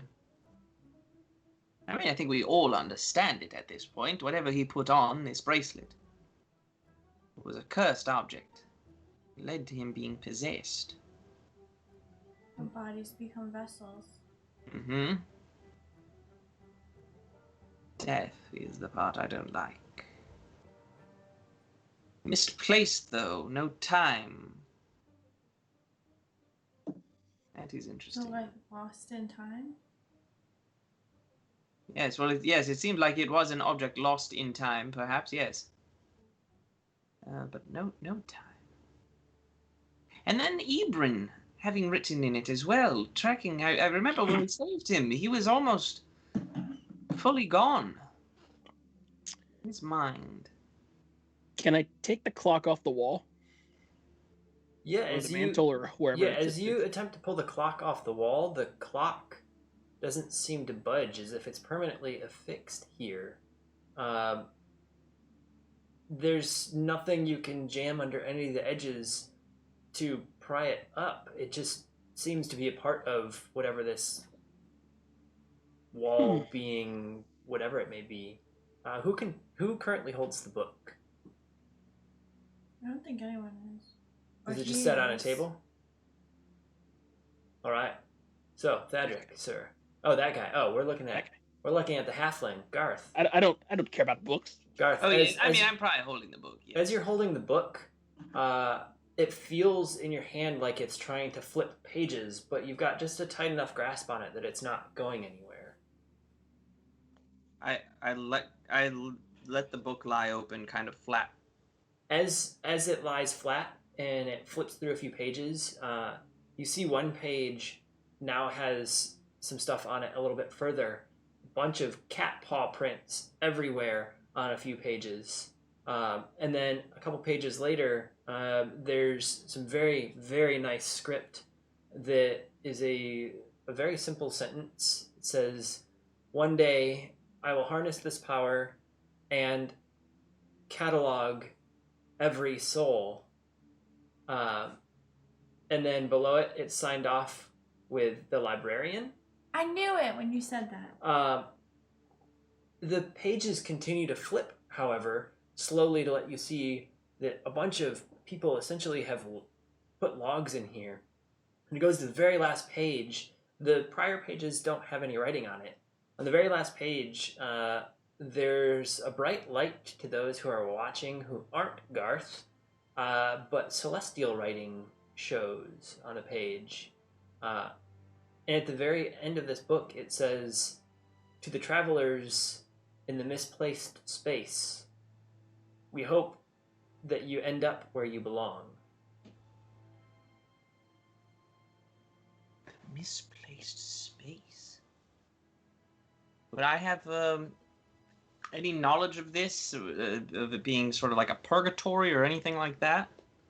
Yeah, in your studies, you understand these potentially are places where a soul or a mind may go when the body is inhabited by a second beast or creature, or another soul or mind trying to take over. Much as to why you could have seen some of the writings of others here.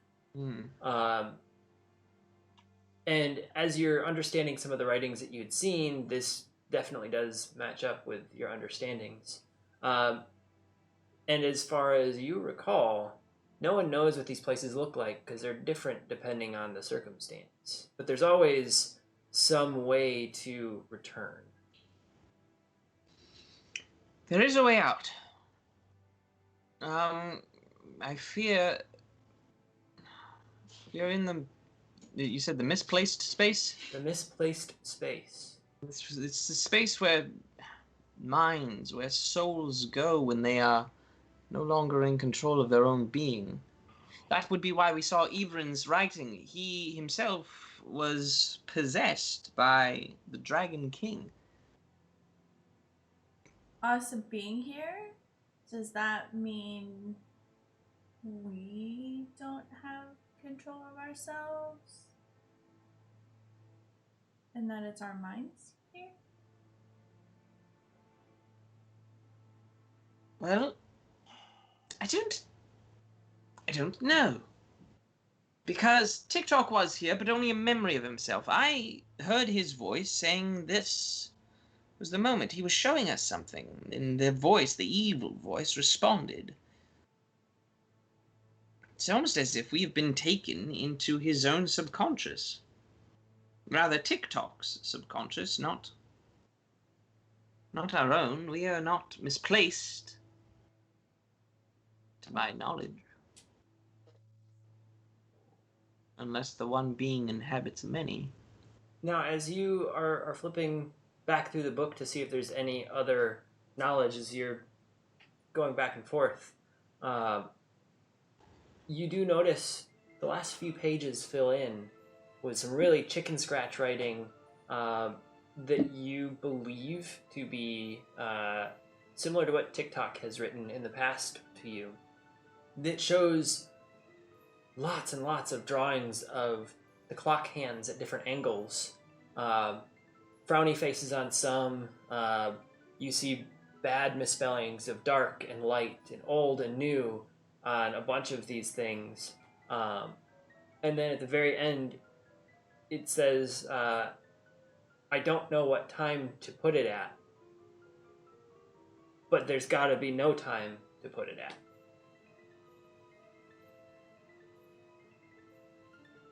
No time to put it at.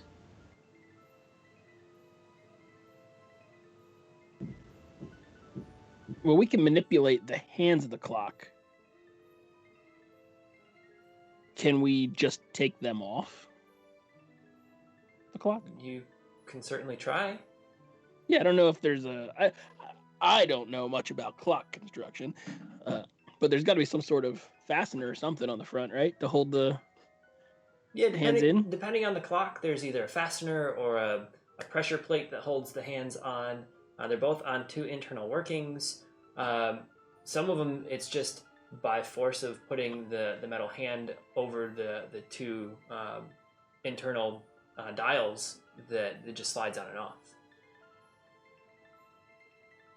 But this one is basically yeah. I think we should try to take the guys off, take the hands off. On top of the two hands is the minute hand. The lower one is the hour hand. As you wiggle at the minute hand, the wall kind of ripples and waves, almost as it's water or gelatinous form behind the wall. And as the hand gets removed, the rippling stops, and the light in all of the windows begins to fade to a slow darkness. Magic dudes? Huh? Do you I think continue there with is removing something. the hour hand? Keep No going. time. All right, all right. And Let's Garth really quick, like, hoping that it'll do something, grabs the book, closes it, like, puts it in his bag, holds on tight, hoping he can bring it with him for all the answers in the world.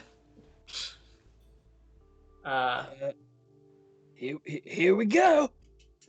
And I'll pull the hour hand off. As you wiggle the hour hand to pull it off the wall, the floor and ceiling start rippling now, much like the wall had, and it goes almost completely black in the room when you pull the hour hand off of the clock. But then for a brief moment, the wall just disappears in front of you, and you see glowing clouds of gas and bright burning stars, as if you're now in space, looking down and peering over the edge and out any of the sides. It's emptiness of space in all directions, but you do see down about 20 or 30 feet some bright glowing windows, as if that's a passageway with just a light jump off the edge. Better or worse? Well, I look at Valari.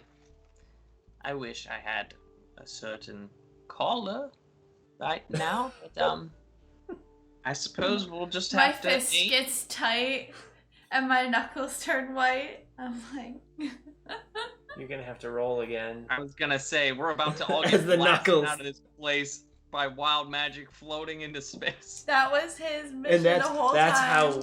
that's how the party wiped. We've got a 99. What? Wow, I think that's good. Yeah, it is. You've had this before. I know. Or close to. You regain all of your expended sorcery points.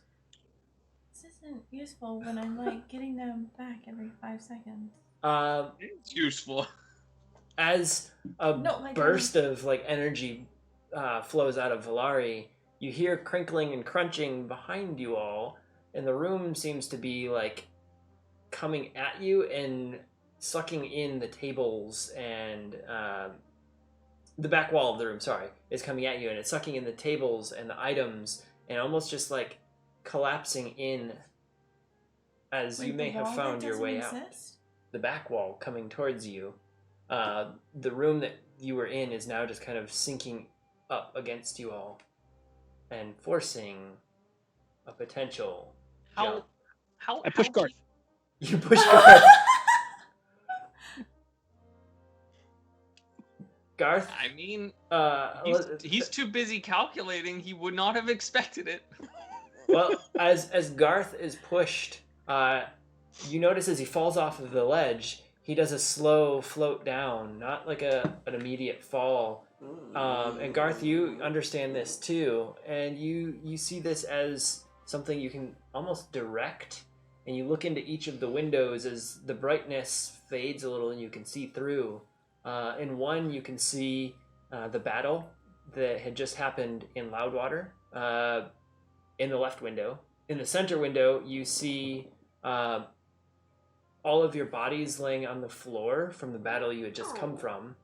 And in the right window, you see flames of like a building burning down, but you don't see which building or understand what it is that's burning down. Well, it looks like past, present, and future. Let's go save the future by going to the present. So I go to the present. The center. As you start floating down towards it, do the rest of you join, or do you just watch to see what Garth does? I'll wait to see if he lands. And that's what I was watching too. Garth floats down to the window, and as he gets there, he disappears through it. He doesn't like fall through it. He just kind of hits and vanishes. Garth, you open your eyes in the tower, and you see your others who are fighting alongside of you laying unconscious, but you see one of the tendrils almost like kind of pierced through their heads, not like physically, but in a magical space piercing through their head. Yeah. And you understand that probably was what was happening to you to put you in that state. Is TikTok around? TikTok is around, and he is off to the edge behind like the hallway that he'd walked from. So the hallway he'd come out of kind of turned around the corner, and he's looking as if he's moving away from it, as if he believes he's defeated you. I will start sneaking towards him, knowing that hopefully my friends are right behind. So you see Garth disappear as he hits the window. I want to yeet Billiam. Yeet the Billiam plant down there. As you throw Billiam, you get a lot of power, and it goes kind of slowly, but with a nice little spiral. And as it's spiraling towards the window, Billiam starts taking his hellhound form as it fades off, and he looks around and lets out a yelp as he disappears into the window. And back in the tower, Billiam hops up and looks around and is huffing and panting and sees you sneaking off Garth, and so he kind of takes a stance of guard. And then I guess one of us will pick up Astro. I thought I was holding him. You're holding him? All right. Okay. Based on what you had said earlier. And do you also leap, or do you stay behind? Well, the thing is coming. It's coming at you. You only have about 4 or 5 feet, and it's moving at about a foot every 5 or 6 Then seconds. I guess I have no choice. And I jump. As you jump, you too disappear and sit up. And Astro sits up and looks around and lets out a little whimper, just trying to understand what happened to him. I'm assuming, Thadric, you're just chilling there for a minute? Yeah, just hang out for a little bit. Make sure Valari gets through or whatever. And then I'll go. So you see Valari disappear with Astro, and you jump, and the same thing happens. But as you all wake up, you're only within a second or two of one another, seeing kind of all of this happen. Not a minute or two as it had happened in time in this lost space. So you're back in the tower, and you see TikTok starting to round the edge away from you. You get prepared to chase him down, and here's where we will take a little bit of a break. So, back in your corporeal forms and ready for some action. We'll see you all in about 10 minutes. Listen for our theme song, and that'll call you back. You have about a minute when it starts, and then we will be diving back into the story. See ya.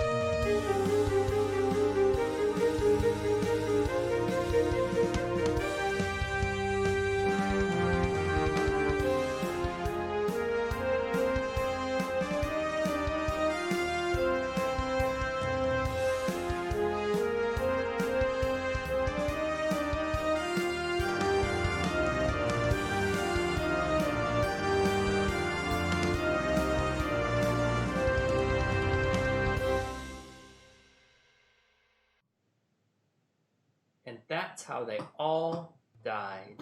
Yeah. Thanks, Jared. I'm sad to lose Garth, but it's just that's how it should happen. Yeah, I mean, falling through a window of space-time, like, what a way for Garth to go. Yeah. I mean, isn't that how Garth kind of was born? Did he fall through a space-time window? A little bit. Kind of. Alright. But, he's dead now, so we'll never really be able to get into it. We'll never. Well, maybe we can never find know. another journal with different characters Oh, Well, maybe. about I'm not- his his most non-heinous fall through time. Yeah. Oh my gosh. Just saw that. Oh yeah. I've spat hot chocolate everywhere. There's We got our cardboard cutout photo was sent to us in Yeah. Discord. yeah. We may have broken Nathan. Nathan's broken. And I don't see it on where we're playing, but I have the chat pulled up. And it's just... It's gonna... It looks like you're afraid to touch her. Lauren Lucas Pull your Martinez says hand the in weird just a Bud little Light bit. cutout is an interesting choice. I'm waiting for my viewing to catch up to see how weird this looks. Yeah, you know, it's really strange. Dude, I could just. Your wife is watching in another room and shaking your head. Perfect. Well, welcome back. Insanity unfolds as it usually does here on this show. Again, we're D&D 5e if you're joining in, and we're in a really wonky homebrewed world that I've put these players through their paces on. I'll be lucky if I get another season out of them. Not the characters themselves, but the players. Our minds are mush. They all wake up or return to their bodies in the tower as TikTok is rounding the corner, or Destroyer or Bobo or whoever you guys are calling him. I would like to be clear, no one said Bobo. Nobody said Bobo. Okay, it was Bob. The worst idea was Bob. Bob, Bill. It didn't come in chat. It didn't come up literally anywhere. I don't know. I was just trying to channel the inner Lauren naming of things. Bad guy Bob. Bad guy Bob. There's what it was. Bad guy Bob. So bad guy Bob is rounding the corner, and you are all returning to your forms and sitting up. You don't feel any different, as if it didn't really mess with you. You just are back and in this place. What is it that you do? What? Garth gets So what is it? Garth gets up and he starts sneaking after him. Garth gets up and starts sneaking. Garth, please roll a stealth as you're attempting to sneak, stealing your wife's dice. So are we back in the same moment in time? You're back only moments after. So does my shadow blade exist again? Your shadow blade never left your hand at this point. That's what I'm saying. Yeah. Okay. But it only has, what, a minute in length? It might be 10. Let me check. Yeah, I know one of them's a minute and one of them's 10 minutes. 1 minute. Okay. 1 minute, so it's probably dissipated at this point. Okay. It's about a minute or two difference. It's not like hours.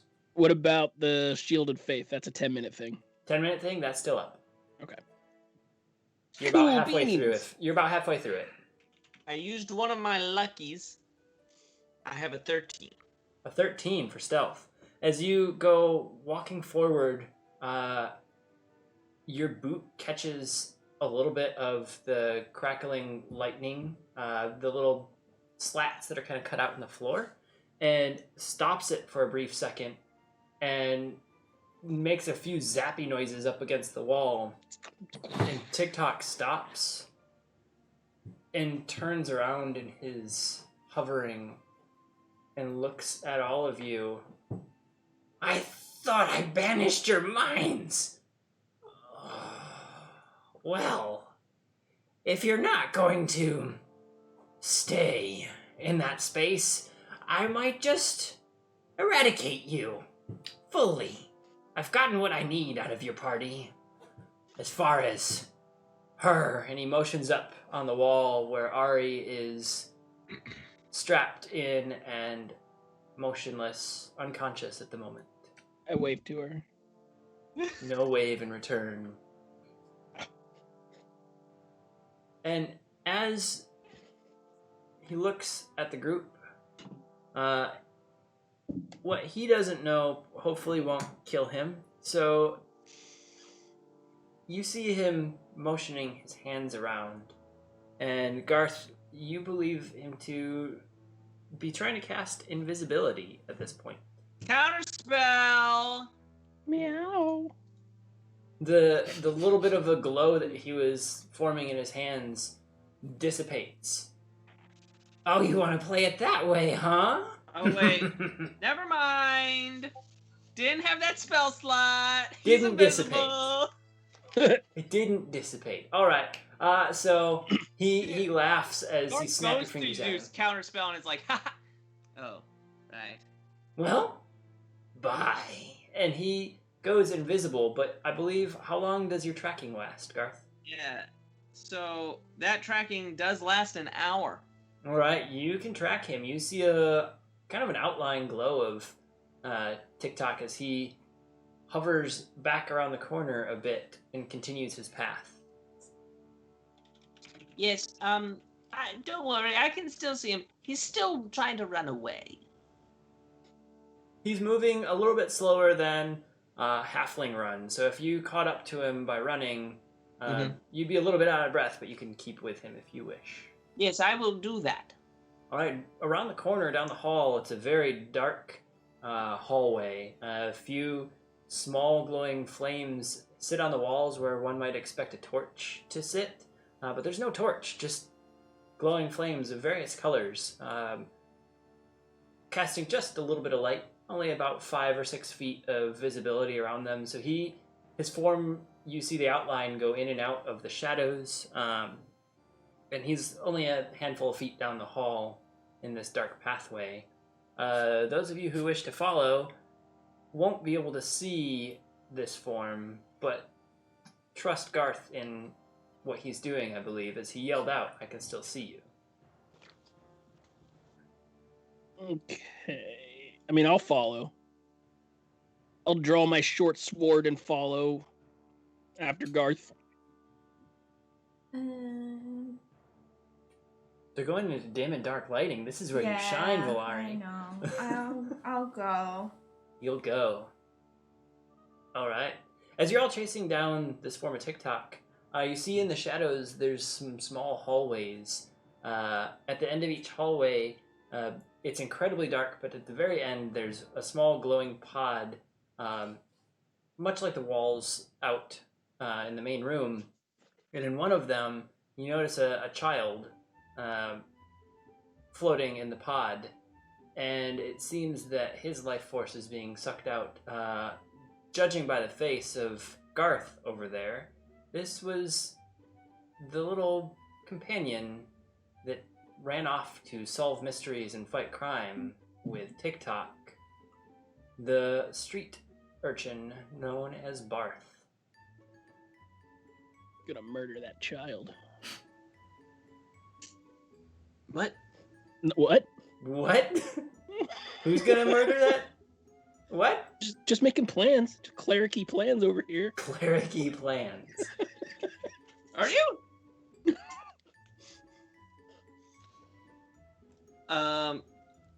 If I can see TikTok, Yep.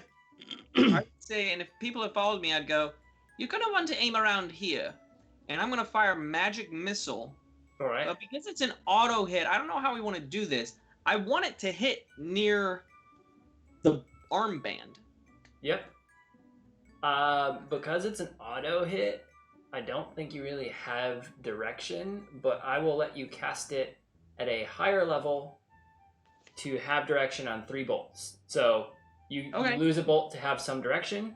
Each bolt, I will allow you to roll a d4 on for the damage, and then a d4 on the accuracy. A 4 hits exactly, a 3 hits close, 2 and a 1 just hit somewhere on the body. Okay, so here is the accuracy. Ooh, we've got at least 1 4. All right. Okay, and then a 2 and a 1.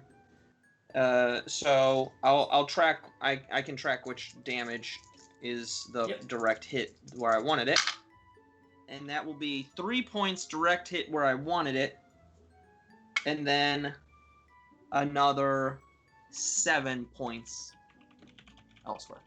All right. So 2 of the bolts hit this form, and the rest of the party sees kind of little bursts of light zoom around and show a slight form of TikTok floating in the air, and you get a sense of where he's at. Because you see that, any ranged attacks allow you to target him at disadvantage at this moment. Now, the one that hits right on target, on the wrist, you see it hits and does some damage to this bracelet, and it starts kind of dangling off of TikTok's arm at the moment. Cool. I'll say, Garth will just say, get the wristband off of him. I will also say, does he have to make a save to see if he can still concentrate on his invisibility spell? He does, and for each of the damages. So you did 3 sources of damage. Wow. He fails the first 2 because it's 10 or half of the source of damage. I got a 5 and a 4. So he definitely does fail and becomes visible at this point. You did it. You did it. I won. All right. So TikTok is now visible, and we are going to go back into the same turn order as you never really left battle. You were just momentarily displaced. Garth, you had started your turn. It is now TikTok's turn. And he realizes that you have knocked him out of invisibility. Sorry about it, bro. And as he notices that, he decides to mutter a few words. And as he's muttering the few words, he blinks and disappears. The words that you hear him mutter are, "To the top of the tower, in the center of the platform." Dash away, dash away. And now you notice, because you're tracking him, Garth, he feels like he's now about 300 feet up in the center of this tower. Now, would I also have a guess that he had to burn a very high-level spell slot for that? If you want to just guess that it might be a 4th level, yeah. Cool. He went up about 300 feet. I really hope that doorway leads to a staircase.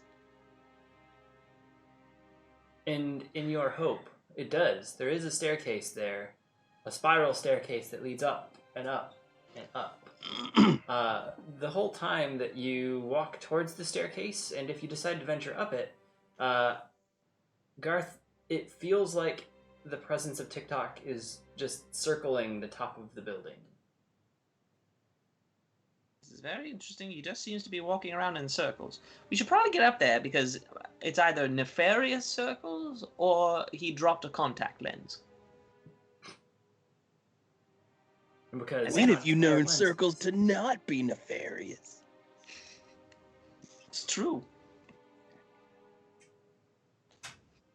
We're not talking rhombuses here. No, not any sort of parallelograms. The kid who's being trapped. What's that all about? Garth, he was this. You don't know who he is, right? No, but like He's in never- the world, he's because the way it was read to me, it sounds like there's a life feed between the two of them. So Barth and TikTok were like sidekicks to each other. They kind of went off and did good, vigilante justice style, but it's literally a child and a goblin. So Yeah, but he's currently being sucked into a wall right now. yeah, he's kind of in one of those RE chambers. Yeah, he's in one that you saw a few other beings in that seems to be a bit more free floating, not chained to a wall. These ones seem like they're in stasis in a moment. There was a more powerful caster of sorts, a man holding a book looking like he was casting something straight forward that was in another one of these. But Barth looks like he's kind of like shielding or holding something back up over his head. Okay. Well, I can't get him out, so I'll follow Garth. All right, so we leave. We gotta look into these circles. Look into these Pacing circles. As you climb the many flights of stairs, every about 35 feet, there seems to be another floor, and you see each of these floors, more of these electrified containers line the walls. They're more and more empty as you get to the top, as if he's still collecting. But as you get past like the 8th or 9th floor, you do feel a draft coming down the stairs, meaning you're very close to the top of this building. Well, yeah, that makes sense. Now, as you look at the very top of the building, the last bit of the tower, you seem to come out of one of the like parapet, or not parapet, the little tower pieces are on the edge that are for guards. I'm blanking on the name right now. Herp-da-derp-da-dur. I'm a very wordsmithy DM I would have gone with parapet and just said, Parapet. yeah, those. Perfect. Yes, My brain says Castilian, but I don't think that's right. I think that could be right. Chat, feel free to look it up. It's the little pieces that you can like stand behind at the top of the towers. Have fun. But as you come to the top, you realize this is where the staircase is, on the very edge of the tower's platform. And they're not very much like the square shape of a standard human hand-built or dwarven hand-built tower. They're very jagged and sharp. There it is, the crenellation. You come out of this piece and you are able to see TikTok kind of hovering around the center. The sky above has some lightning crackling up above, and the same circular motion that Hugh's making. And the winds are fairly high. So at this point, what is it that you do other than stand near an edge? Because I wouldn't.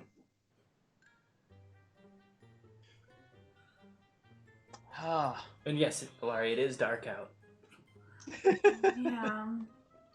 It's only good for one spell, but I don't think I'm gonna. A spell that already cut off one of our companions' limbs. Wow. You gonna hold that over her forever? Yeah. Look, I'm always the one that's called the liability. Well. Well. The only reason I used that is because you were standing right there next to him, and anything else would have put you in danger. So I thought running in and attacking with the sword was the safest option for everyone. Yeah. It's cool. We're gonna get half Robo Dog. Does it look like he's casting anything at this moment? No, he seems to be looping in somewhat of a ritualistic fashion, but it doesn't look like he's actively performing anything. Judging by the clouds up above, it seems like he had just finished performing some spell with the weather or some... We can see him? Ritual. Yeah, you can see him. The platform, as you get to the top, is about 70 feet across in diameter, not in radius. So it's a fairly circular top, and he's making a small circle in like the central 10 feet. So he goes from about 30 to 40 feet away from you all as you're peeking through the doorway. Had a hell of an idea. How small does the potion of shrink, the infinite potion of grow and shrink, make me? It will allow you to be a quarter of your size or 3 times your size. Okay. And you Do can be quick that for math here. 5 minutes. How heavy? What's the heaviest thing you can throw, Garth, with your catapult thing? That would be 5 pounds unless I cast it at second But level. isn't it unattended objects? Well, I can get down to 48 pounds. No, I can't do that. Are you just doing a quarter of your weight? Yeah. Because I believe in D&D Grow and Shrink, you multiply whatever that is by 2. So if you're sorry, your change is multiplied by 2. So if you're going upwards, you are if you're going up to 3 times, you're 6 times heavier. If you're going down a quarter, you're actually an eighth of your weight. So you can get down to 24 pounds, I think. Still can't. I'm not powerful enough. I've been burning spell slots to try and beat this guy. Well, there goes that idea.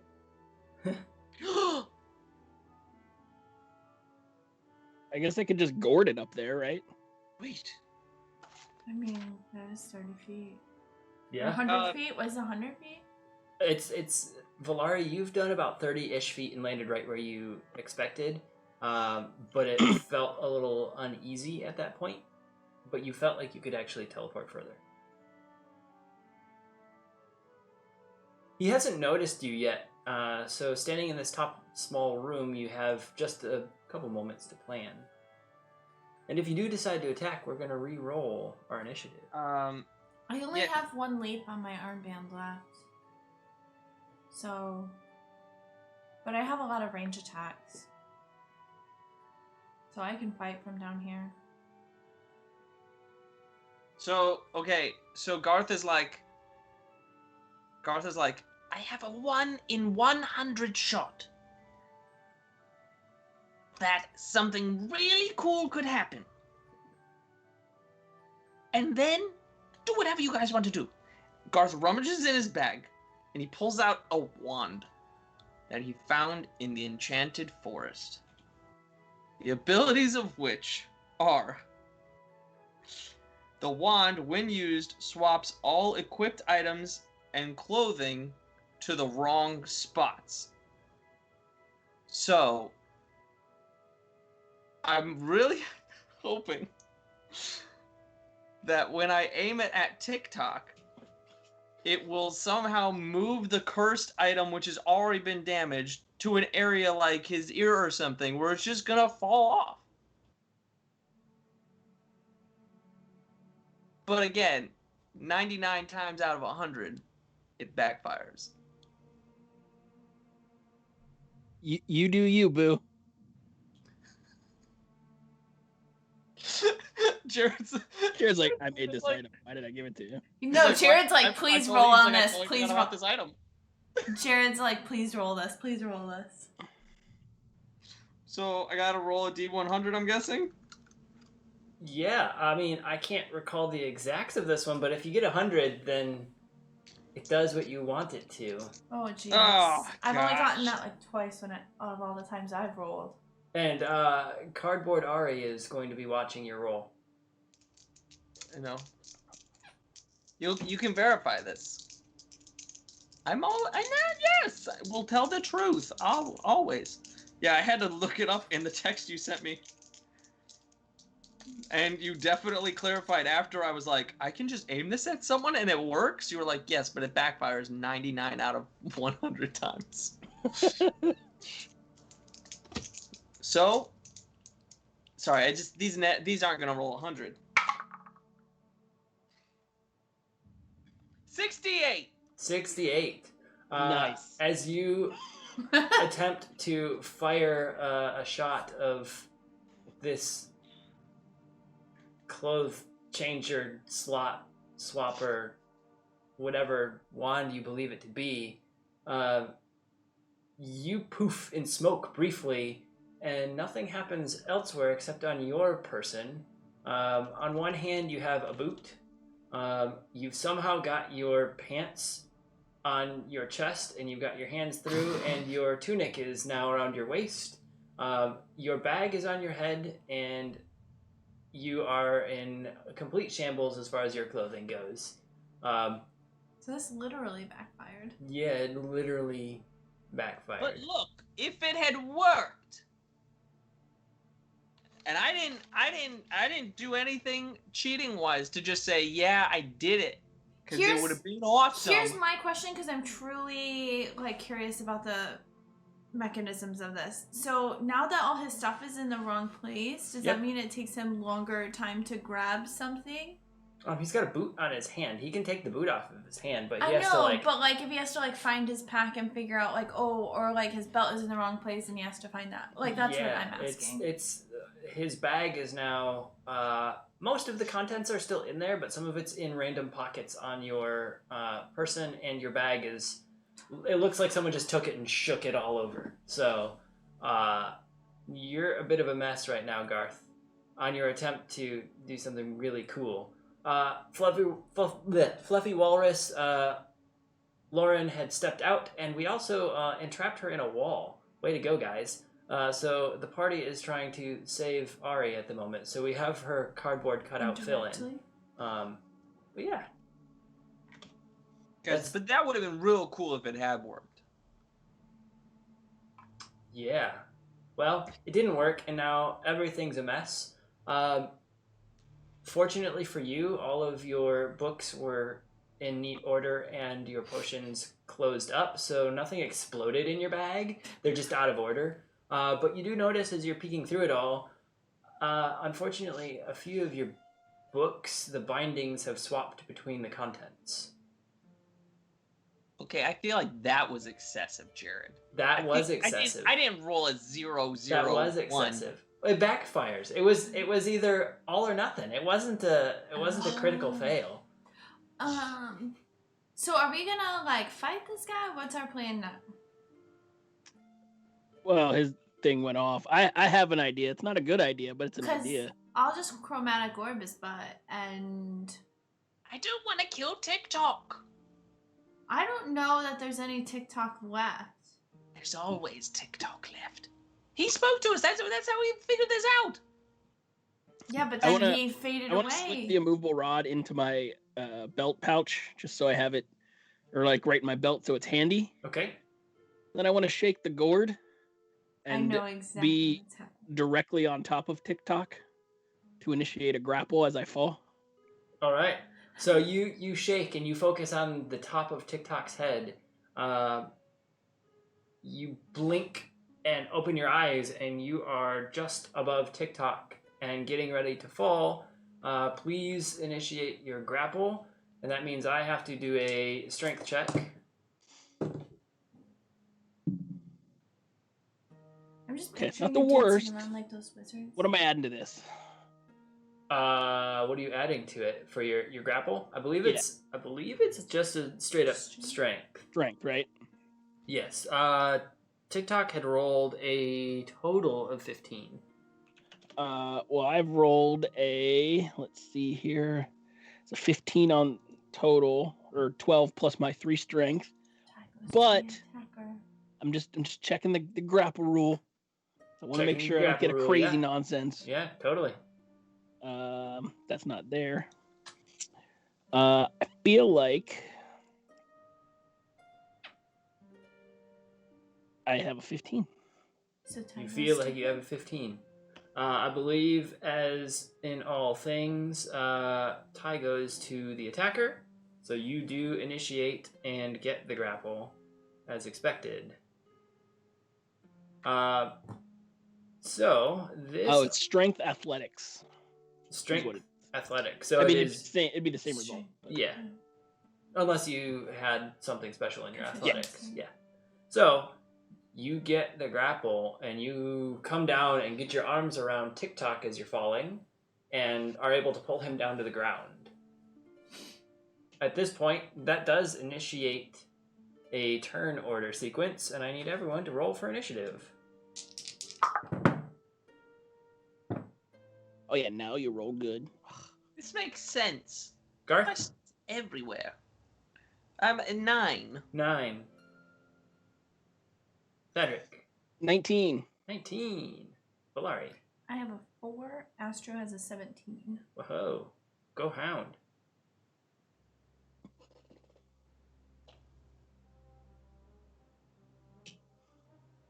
All right. Cedric at the top of the turn order. Here's what I'd like to do. You tell me if I can do it.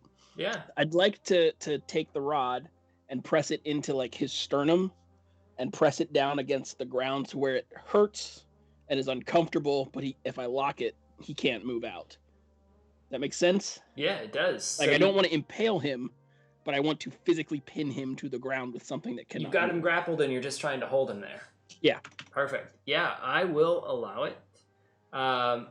There are no checks that he can make. The immovable rod is how long? Blah blah blah. Flat iron rod. The rod can hold 8,000 pounds. DC 30 check to move once it's fixed. Okay, so there's a DC. You can move it up to 30. 10 feet if it's fixed on a success. There's no like length listed. What is the DC on? What stat? Strength? Strength, yeah. All right.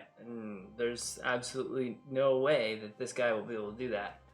There's no length listed on it for sizing, you said? Yeah. All right. Then, because this is your immovable rod, how long do you expect this immovable rod to be as far as your uses go? I'd say probably like 10 inches maybe? 10 inches or so? Okay. Like 2 hands maybe? Like Yeah, 2 width? hands. So we could say it's about, let's do 18 inches. So it's not like 2 hands directly, but it's like 2 hands spread apart a little bit. So if you needed to like pull up on something.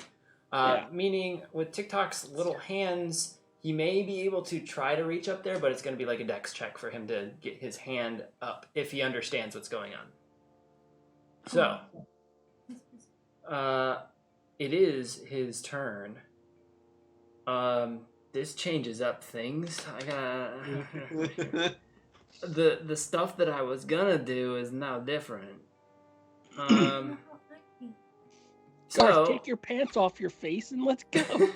So with this, he growls and targets both. I believe none of you have walked out, so he just targets Thadric because Thadric's the only one there. He doesn't know where the rest of you are, so he does. Oh, I assumed we were the center. Oh, you didn't. You decided to rush out when Thadric did No, his thing? I just assumed. Sorry, I didn't know where we were. So he rolls really well on his spell attack. You get... only 6 necrotic damage, but I do need you to roll a strength save for me. And what is happening here is... a large tendril comes out of a portal next to you and starts to wrap around you and squeeze. We need to see if it takes hold or if you're able to break free. Can I retroactively become a halfling? Retroactively. So if you could go back in time and twist the clock just a little bit, maybe, but I don't think so, not tonight. Sounds like you got the same roll I did.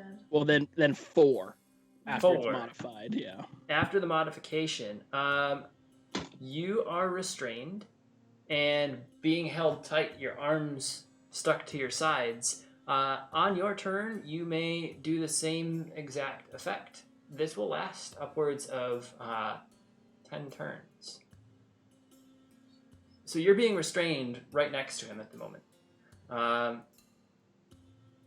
We have Astro, who is, I believe, either sitting next to Valari or in her arms still. He doesn't move at the moment, but he growls and his fur ripples a little bit of blue, as if he's preparing to do something at the right moment. Garth, it is your turn.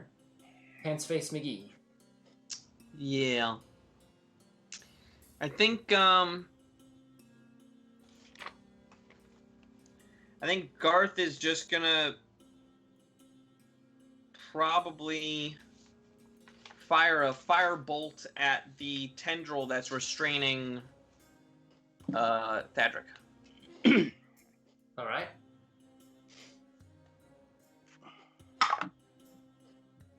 Haha! I'm a halfling. That number doesn't count. For now. Good. 17 to hit. 17 to hit. That does hit the tendril. Roll for damage. Wunderbar. Okay, here we go. 2d10 fire damage. 8. Sorry, I was 60. reading it as What? 62 damage. 8 points of damage. It hits, and you see fire go across this thing. It stays around. Doesn't lessen the grip at the moment, but you do see that there's some char marks on this strange tendril. Okay. I think that's all I can do at the moment. The hellhound rushes forward and looks at the tendril and looks at TikTok and runs up and bites onto TikTok's leg. And I don't know how he messes that one up. Even at advantage with TikTok pinned, he somehow just totally misses. TikTok is kicking and flailing at the moment, and he snaps at the flailing form and misses. Valari, it is your turn. So I want to go up to TikTok, and I want to. I don't know if this is a thing. Can I do like an insight check to see if I can tell if it's like TikTok is just gone and this is just. How would you picture this? Explain to me the scene that you would do. Like, what would you do to TikTok physically? Or... I don't know. I just feel like I've spent enough time with him. I've known him for like a year or whatever. That if I went up and I like looked at him and like I don't know, maybe I would say something to him. I don't know what, but I'm gonna give you some options here just to assist in this. Would you like yell and scream in his face to get a reaction? Would you try to be like, hey buddy, do you remember when? Or show him something? Or would you just like lean in and stare at him just to see? Knowing Valari, I'd probably just lean in and stare at him. Lean in and stare. As you lean in and stare, I will have you do either an investigation or a history check, whatever your higher of the two is. Well, that's not going to tell me anything anyway, so it doesn't really matter. What is the higher of your two total out to? They're the same. It's an 8. An 8? You lean in and you're a bit confused as to who this creature is. It looks like your friend TikTok, but doesn't seem to be. You can't quite make sure if he's still in there or not. And is that my action, or...? That would be your, like, action as you investigated, because you did roll and, like, lean in at him. Do you have any bonus actions that you like to do? No. Because that'd be the only thing really you could take at this point. Or you could say something to I him, have but... a movement, right? He was about 25 or 30 feet out, so your movement would be, like, a step back.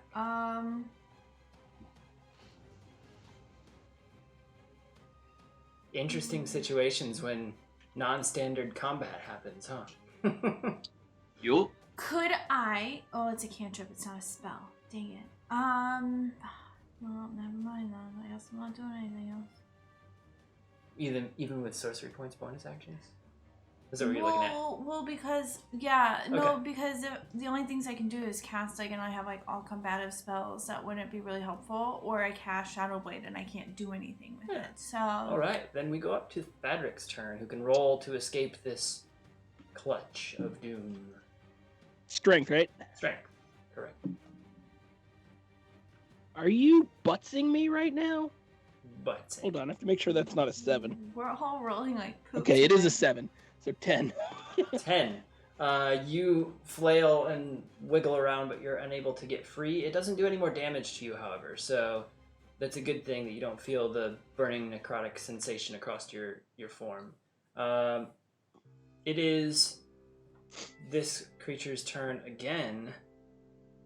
Man. I just don't have anything. I burned the slots that would have gotten me out of here.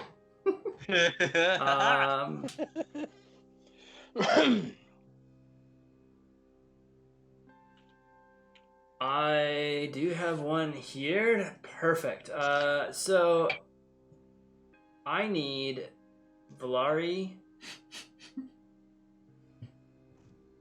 Thadric, Garth. You're still off a little bit, right? Or are you up Yeah, I'm close? still kind of at the staircase. Okay, so I need Valari and Thadric to roll a...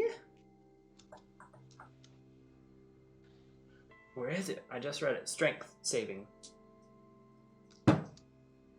Oh. Yeah, I save. Both doggos save as well.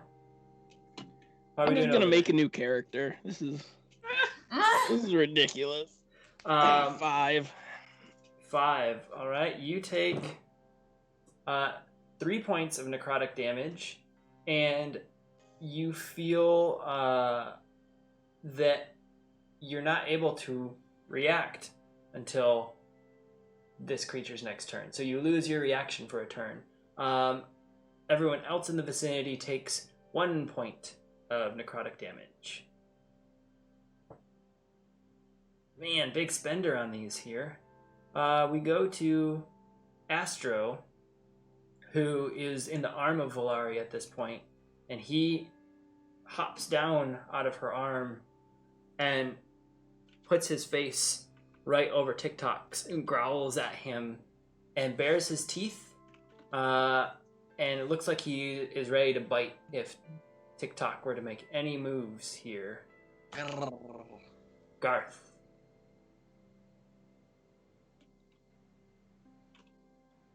My turn. Yes. I think that. Do we still have the tendrils coming out and everything? There's only one tendril at the moment that is holding Thadric. Yeah, I'm a shoot it again. All right. Because again, Garth only knows so much. He doesn't want to hurt the physical TikTok, so he's thinking maybe this connects to the ethereal being. We can damage him through this way. That's a 19 on the dice. 19 on the dice. It hits.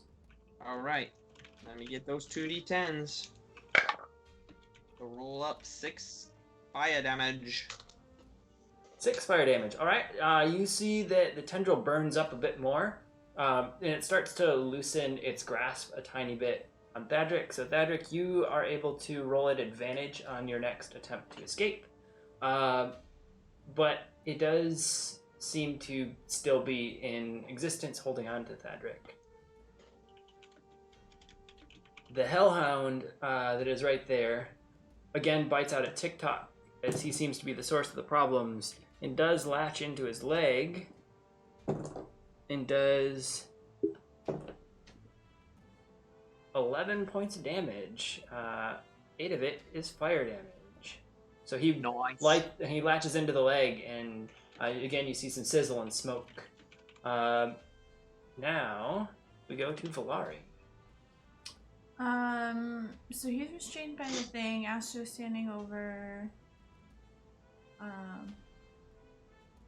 TikTok. Wow, I could not bring that to mind. And then where is Garth? Garth is still kind of back in the doorway of the stairwell that you came up. I don't know. I know if I hurt TikTok, Garth is gonna be mad at me. But you and your doggo are now standing right over TikTok, ready to kick him in the face or something. Get him. Yeah. And also, don't kill TikTok. No. Maybe not I have a know choice. Valari has very much fewer qualms about that. So I'm thinking that if he is injured and this and that, then maybe the destroyer won't have as much access to power and control that he does. So I guess I'll just pull out my dagger, Mm-hmm.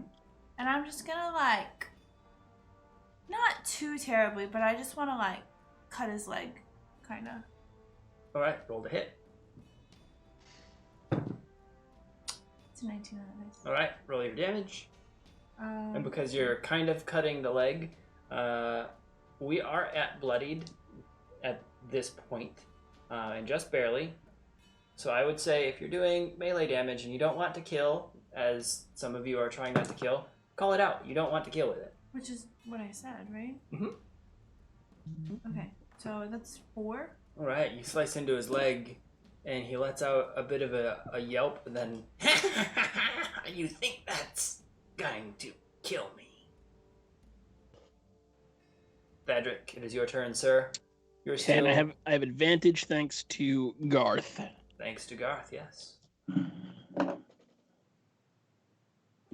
Well, advantage is stupid. 12. 12 at advantage. You don't break free yet again. I just want to look up and go, you guys do it. I'll just lay here. All right. And we go to the TikTok character here, running out of everything. See, we don't even have to do anything. We just have to let him run out of spell slots. He does reach Just out. a goblin now. He does reach out at Valari and put his hand out, and as he does, Valari, you see the skeletal hand kind of like grow around his, as if the form inside him is like controlling and kind of extruding. And as he does that, I need you to make a Constitution saving throw. As you see gas come blowing out of his hand That's at you. That's one of my good ones. Oh. Well, that doesn't matter. Oh. What? I have a +6 on my Constitution saving throw. Yeah, so it's and I got an 8. An 8 total. Nope. You are going to take... Wow, one of these die. I don't get to roll them very often. 2 d12s. Yikes. Which only total to 10. You get 10 points of poison damage as this cloud of gas kind of billows out of his hand, right into your face. Astro is laying there, or is sitting there next to TikTok, and he just latches into TikTok's ear. Yep, he definitely does. Mike Tyson style. For 10 points of damage, and really just starts gnawing and pulling at TikTok's ear just to get him to stop attacking, just like Valari did some slicing. Garth, it is your turn. I told you, just let the dogs do it. Just let the dogs finish it all. They're actually hurting him. Like, yeah, I'm just trying to get you free. I know. Because I want you to be able to heal TikTok once we get this dude out of him. He causes more problems than he fixes. Like, Look, Lindsay, without TikTok, we would have a much more boring storyline. We spent 6 hours finding the proper sword. And we did it. So yeah, another firebolt going towards that thing holding down Thadric. don't miss. That's a leaner. Sorry, I got my... And that's a 19. 19. On the dice. Hits. You boom, boom, boom, boom. 12 damage. 12 damage. Alright. That one hits yet again and scorches this tendril, and the tendril recedes back into the portal and disappears, releasing Thadric. Thadric, you, I assume, were kind of just bent over, so you're still standing up now as you'd placed the rod and were standing up when it grabbed you. So you don't have to worry about coming up from being prone or anything. You weren't... So I'm like 2 feet from TikTok's face. Dogs are biting at him an inch from my face. Yeah. I got Valari there yelling at him. And you're just like, guys. I'm like, hey guys. Basically. So that means the Hellhound is next. And the Hellhound sees you come undone from the tendril and stands there and snarls and opens his mouth as if he's ready to blast flame, but does not. So he prepares an action, and it's Valari's turn.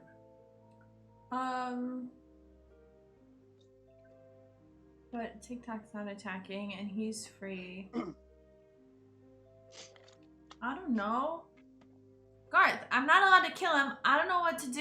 I don't know what I'm supposed to do. It's called non-lethal damage.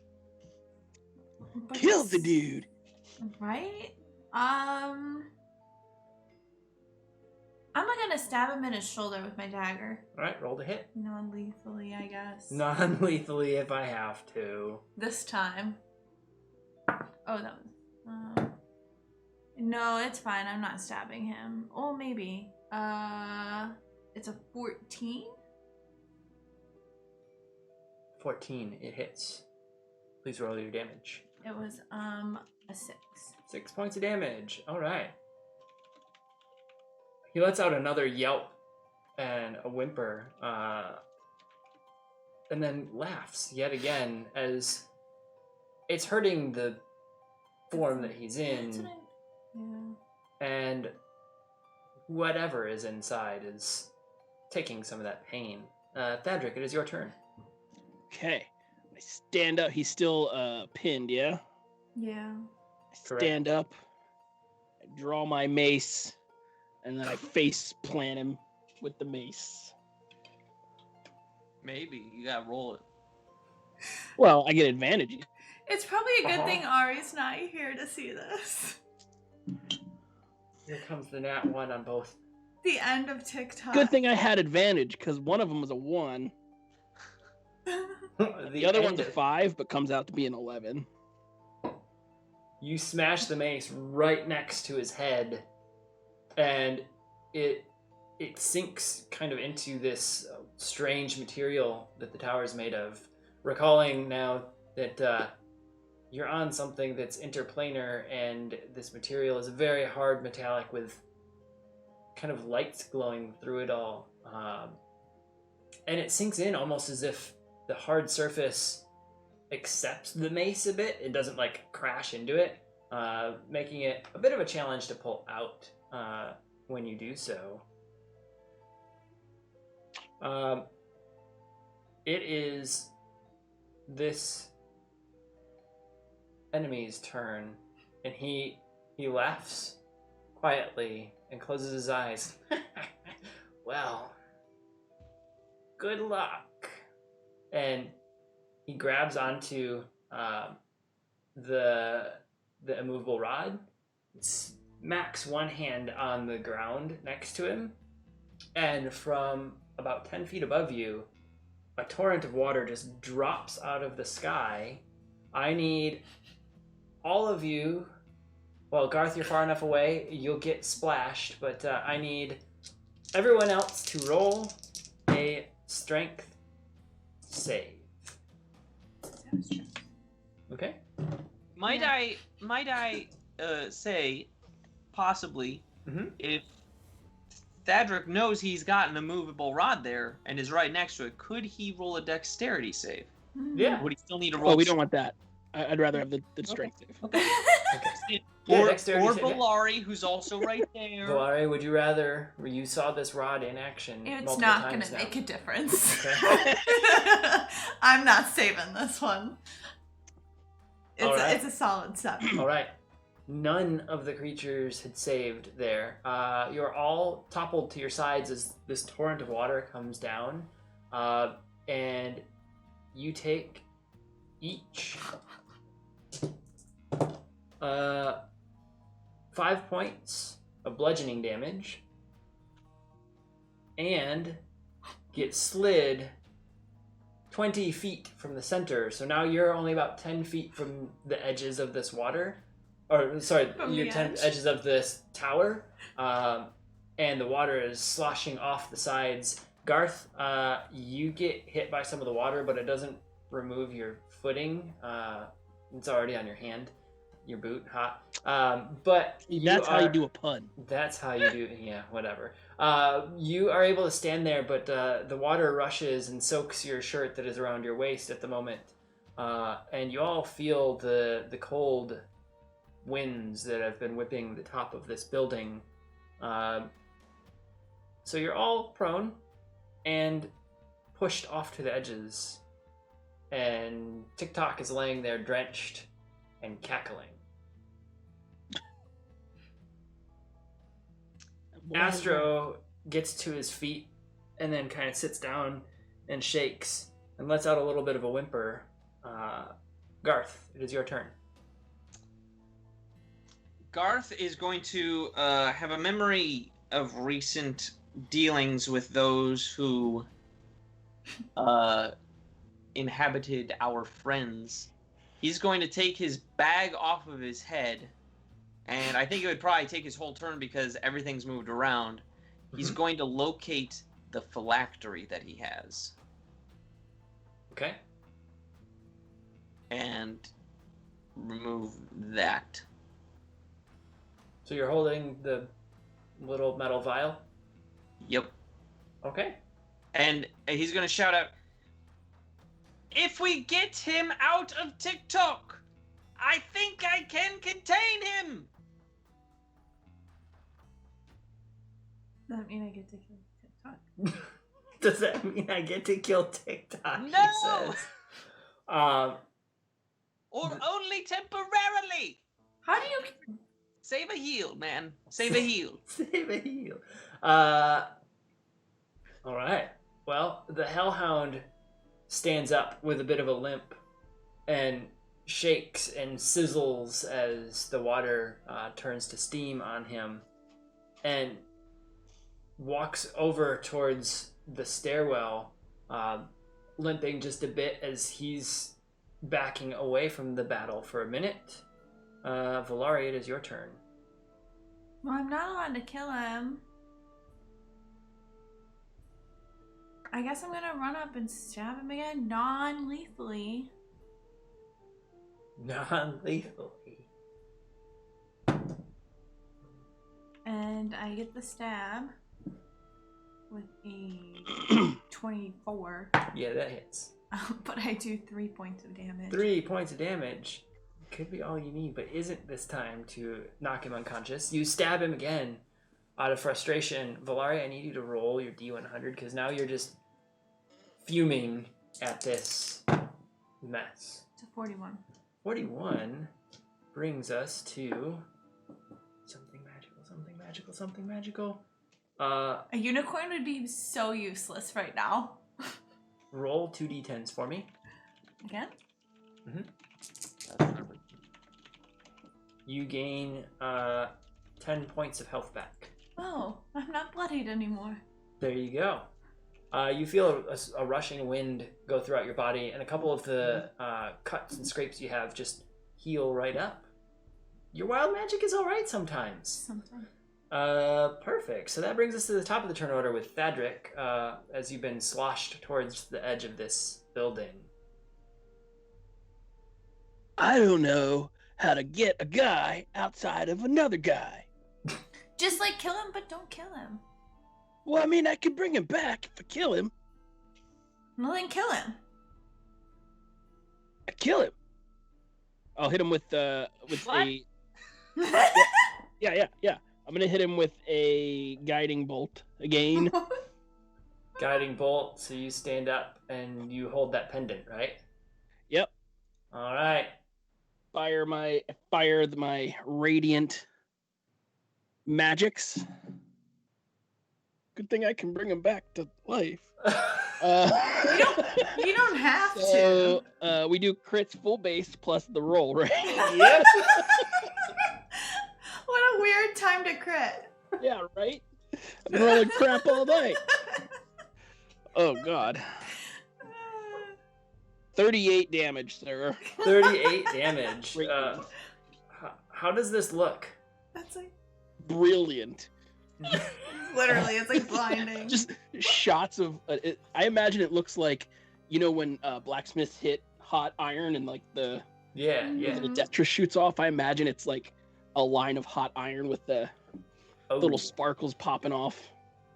Penguin Witch Doctor says Arya's just happy about all of this, but the thing is, if Arya were really here, she would really not be happy about this.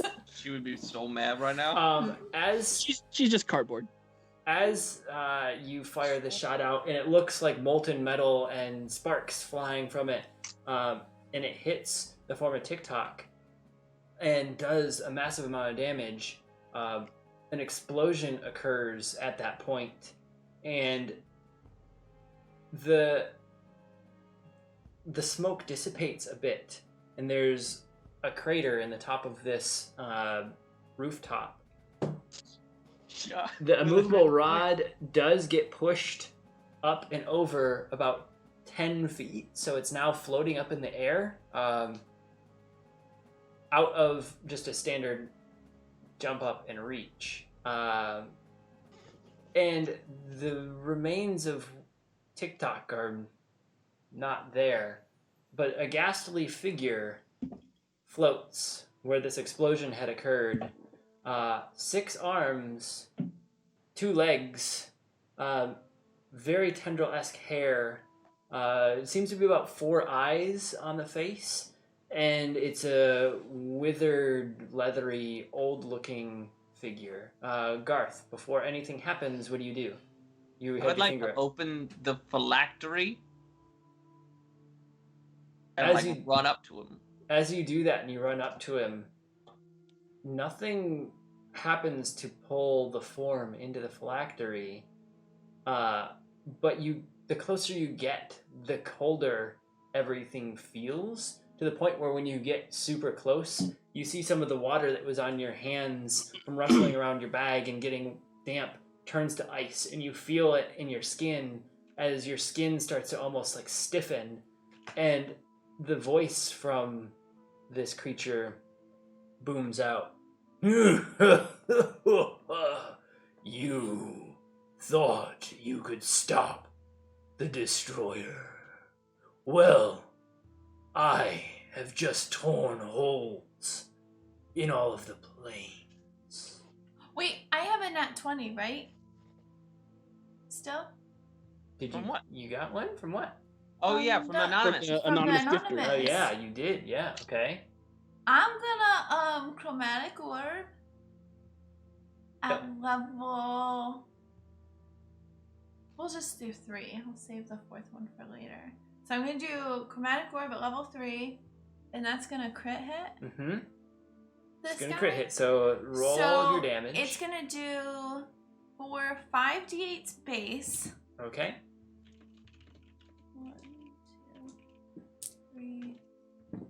Sorry. So it's 40 base. Plus 5, 10, 22. Plus 22. So you're doing 62 points of damage to this creature. At what damage type? Let's see. He was all shocky, so we're gonna do let's do fire. Fire damage. All right. So you hit, and this orb. Where are you aiming at? Just a mill. Just the middle. So like his chest. As you blast this orb, it tears through like the chest on the lower left side and cleanly tears off one of the limbs. And as the limb lands, it starts to like crackle and fade away as if it's almost not accepted on this plane, and the pieces that fade out kind of dissipate into little pops that look almost like small portals, and the rest of the arm disappears into that, and the voice, "Oh, well, I will come back to this plane when I've gained my strength and recover what is mine." And he puts his head down, and a portal appears above, and he starts kind of hovering up into the portal, and makes his way through. And as the portal begins to close up around what was like freezing and frozen around where he was at, suddenly gains warmth. Garth, you feel like you just fell into like a desert at this moment. Even though it's wet and chilly up here, you were near frozen, and this being has disappeared. But just as he's disappeared and things are seemingly returning to normal, the entire tower begins to shake, and one of the pieces on the side just slides off and crumbles, and you hear it rumble down the side and thud onto the ground. It seems as if the tower is slowly crumbling underneath. But what about people inside? Like Ari. I mean, you guys are on the roof. You fare much the same fate at the moment. Garth is gonna look. I mean, I know you said there's a crater. Garth's looking for any remains of TikTok. It seems to have just been scorched. There was an explosion when guiding bolt had hit, and the powers had just decimated the area.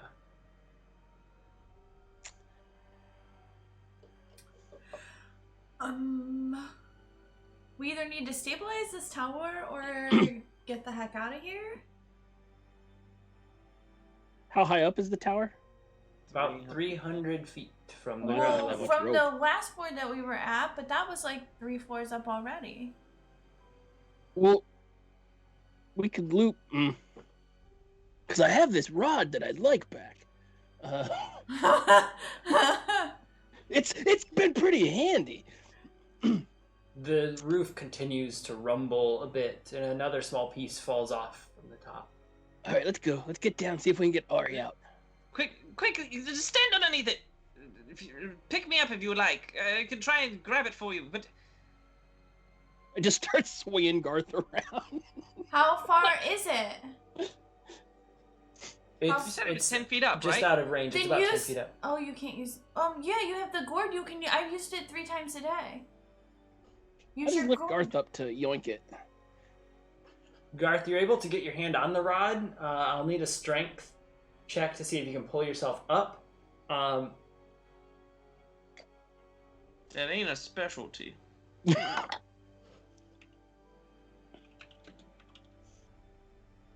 9. 9. You're able to pull yourself just a little bit up the rod, but not enough to reach the button at the top of it. How It's tall? okay. We gotta get out first. We gotta How get everyone tall out. is Cedric? Patrick, I think you're what, about 6 foot tall? I am an half elf who is 5'11". 5'11". Oh, we're the same height. Never mind. Yeah, because I'm 3 feet, so that's 9. Plus my arms reach. Yeah. But Alright. I'm also wearing my pants on my arms. Right, I don't want people to die for this. It could just become the beacon of what was. It could become TikTok's memorial. I'm gonna cast Mage Hand because it can go up that high, right? Yeah. You can So- move it up to like so- 60 feet. So I'll cast Mage Hand and go like unclick it, even though I've never done it before. I imagine I could figure it out quickly and get it back to him. Yeah, you move your mage hand up there and you grasp and you click it, and your mage hand sinks just a little bit, and you can ease it down to him. There you I go. don't want it anymore. Forget it. Put back. Put it back. The roof rumbles again, and another piece falls off of the edge. Okay, now we can go. Garth is gonna put at least his boots on his feet, because running down everything with no boot on is gonna be Wait, horrible. you guys, we gotta figure out how to get Ari. We have to figure out how to get everyone. I'm already distraught that we've lost TikTok. We have to save Barth at least. He's a child. Maybe the things are undone. Let's go. I'll stick my pinkies in the thing if I have to. I know you will. As you run down the stairs, trying not to slip on the bit of water that's remaining on some of them, you look down a few of the hallways on each floor, and you see some of the electricity fields flickering and fading a bit. And one would assume that there's probably a bit of this happening on every floor. Is it like is there a central thing on each floor that is like you know how there was that power globe? Is there one on each floor? No, you don't notice it. Just the one? But you do assume that it is just the one. What As- if we go and like firebolt the crap out of that thing? I mean, I still have a couple of higher level spells if we want to go something better. I mean, But if we have to, but it's already like fading. I just think if we get down there and do something to it, that maybe it'll knock it out. Yes, I mean, it'll knock it out, but then that's probably what's holding this whole place together. Well, it's also what's holding them up on the walls. So Yes. Fine. I mean, yeah, are we Are we down to the bottom yet? Yeah, I mean, as you're running down, a bit of rubble does kind of come down the stairs, following you, and you're able to run through the dark hallway and get up to the hall that you see where Barth was at, and the containment field around him has disappeared, and he's laying there unconscious on the floor. I'll pick up Barth We because just I like scoop that him up kid. and run, yeah. You pick up Barth, Yeah. all right? Your tripod puppy is hopping behind you. Is and he doing okay? teleporting a bit. He's Okay. doing fine, but he barks as he sees you pick up a child. Like, he knows what you're doing. He knows. Okay. He knows Barth, right? Have you seen Pee-wee's Big Adventure? It's been a long A time. long time ago, yes. There's a fire in the pet store, and Pee-wee's left alone with all these pets. And I feel like that's the scene we're leading to. Basically. We just grab people, throw them out the door, and then go back in for more people, right? Yeah, I mean, Is anyone not on board for that plan? I'm good with it. How are we getting the T-Rex out? Carefully. I think it's gonna like just kind of Oh, I have a walk through shrinking the potion. wall. I have a shrinking potion. Oh, if you shrink people, then I can use Mage Hand to carry them. As Let's you're get all to Ari first. as you're all discussing this and you get to the main room, the containment fields are dissipating on a bunch of the sides, and when you look around, a lot of the forms are slumped unconscious as well.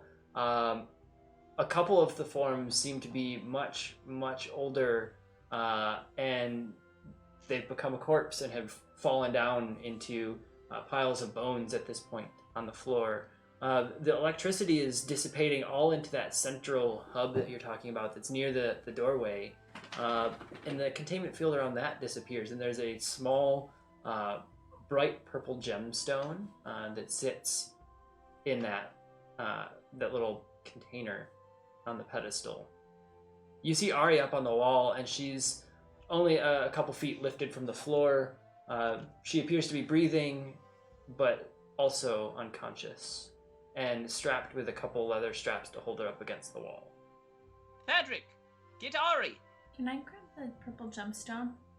Sure. As I you would grab, argue her hands are full with a child. you have a I child imagine over, I threw him over my shoulder. I can. or you're snatch you're it, holding. but- If you want to try to reach in, you I'm may. arguing it because Garth wanted the purple thing. Well, I'm the rogue. I want it. Well, Well- my hair is purple. If you all rush up to it, we'll do a dexterity check to see who just grabs it quickest. Yeah. Mine's probably As a you all run disadvantage. to this thing. A 13. disadvantage, yep. 13. And I have to take the lower. A disadvantage, yep. Oh, okay. Garth, Soft 20. I didn't get soft it, so 20. And we have a lot smaller number over here. it doesn't matter. Garth, you dive in and you just get your hand on, and everyone else puts their hand on top of yours. I look at them and say, I can't carry people. Go save the people. Ride the T-Rex. I've already got a people. As you look at the door out, however, a bunch of things seem to be flashing past. When I say things, I mean environments. You see what seems to be a jungle, and then moments later you see a desert, and then a town, and a few other settings. At one point, you almost seem to see metallic objects rolling around on dark black tubing, with almost people inside of these objects, and you feel that that's not right, and it keeps zipping and zapping as you're trying to figure out who to grab and what to do next. Well, so we can't put the people outside? You may, but it seems outside seems to be just going at a pace of just changing to new things very quickly. So we're gonna die in the Yeah, but tower. out of there is better than in here. Yeet. As So you're just throwing everyone out the window? I'm holding Garth still, or Barth, sorry, because I'm like, I can't just throw I mean, I'm this- not gonna throw Ari. We'll all go out together as one unit, I think. Yes, I think we should all leave as one, and hopefully on the correct plane. And hopefully Come on, we'll little land- dinosaur. Let's go. As No. you let Get Ari, not the dinosaur! He's throwing everyone else out right now. he's quickly grabbing and as I believe you fed the shrinking potion to the dinosaur is what you said. So This little T-Rex Keep that stands about like 3 or 4 feet tall at this point, roars and snaps at you a bit, and then looks around and gets a bit nervous, and then goes running for the door. And the moment that he runs out the door, you see that it goes back to this weird, like concrete covered environment with these metallic objects zooming past. And you Does hear. it grow really big? No, it doesn't. Not yet, but you do hear some screeching, and then the environment disappears. Did I see Steve? Do I hear someone go, life finds a way? We spared no expense. Did we see Steve? No, you didn't see Oh. Steve. But it did remind you of Steve's description of his plane. You get a handful of bodies out, and it continues to swap between locations. From what you can tell, you've rescued 7 or 8 creatures and people, and have at least gotten them out of the tower, but now the tower is crumbling in on all sides at you. I think we have to go now, guys. As long as we go out together. Fine. Grab Ari and we'll all go. I've got nothing. I don't think we're... Guarantee us getting out in our own home. No, that's just, well, it's happened before. We'll figure it out. All right. Look, let's just wait till the last moment. We'll see everything that we can. Hold on to the Hellhound so at least you don't land alone. Well, yes, of course. I'll kind of like... I don't know. The Hellhound doesn't have a collar on him. Just No. hug him. Just hug him. He's cuddly guy. Yes. All right. Be nice to Billiam. As you all prepare and you see environment after environment pass in front of you, you decide to make a leap. One of you counts to 3. I was gonna say that. Some of you count to 3. Maybe you all jump at about the same time, but there's Oh gosh. Is this gonna be the Umbrella Academy season? Yeah, because I'm a 1, 2, 3 go person. Yeah, Yeah. 1, 2, So 3, we say 3 and go. This is gonna be bad. Garth kind of jumps the gun just a little bit, and as he hits the doorway, a purple ripple pops out of the pouch where you'd stashed the gemstone. And as that happens, the environment stops just enough to get the group out, and then the tower behind you, as you step out of this space and kind of you fall into a cold environment, fairly dark. You see the tower there briefly, and then it disappears with a big thundering boom. And it seems that it's left this area. The gemstone glows out of Garth's pack, as if it seems to be reacting to this environment in a positive way. It hums just a little bit. And as you stand up and look around, you're in about 6 to 10 inches of snow, depending on how it's drifted. It is a darker evening, and about 1,000 feet in one direction, you can see a small set of lights. It looks like a potentially small village up ahead. You can look off of this mountaintop that you're on, and you can see what seems to be a ravaged battlefield a couple miles out, smoke and flame all over this battlefield. And you see a seemingly large pockmark in the middle of this battlefield that may or may not have been where you were just at a little bit ago. And in the distance, you see the tower reappear in that same spot that you'd expect it to be a bit ago. You hear a thoom as it disappears. A few moments later, it reappears in that same spot and then explodes into a bunch of pieces. The tower is now gone, and you are stranded on a mountain a handful of miles away from where you were just at. In the snow, in the cold, small village nearby. Garth. I'd like to put my pants on correctly. Yeah, at this point, feel free to put pants on correctly, throw on a cloak. Ari is unconscious, kind of laid out in the snow. Barth is unconscious as well. The Hellhound is making sizzly marks in the snow as the heat from his body is melting in. We all just sleep around him. But this is where you can encamp for the night if you wish. I mean, we have Linus, right? Yes, should be on Ari's person with all of her things. I'll go through her bag and Oh, see her that. things. No. I just removed that bag and left it behind. It was too heavy.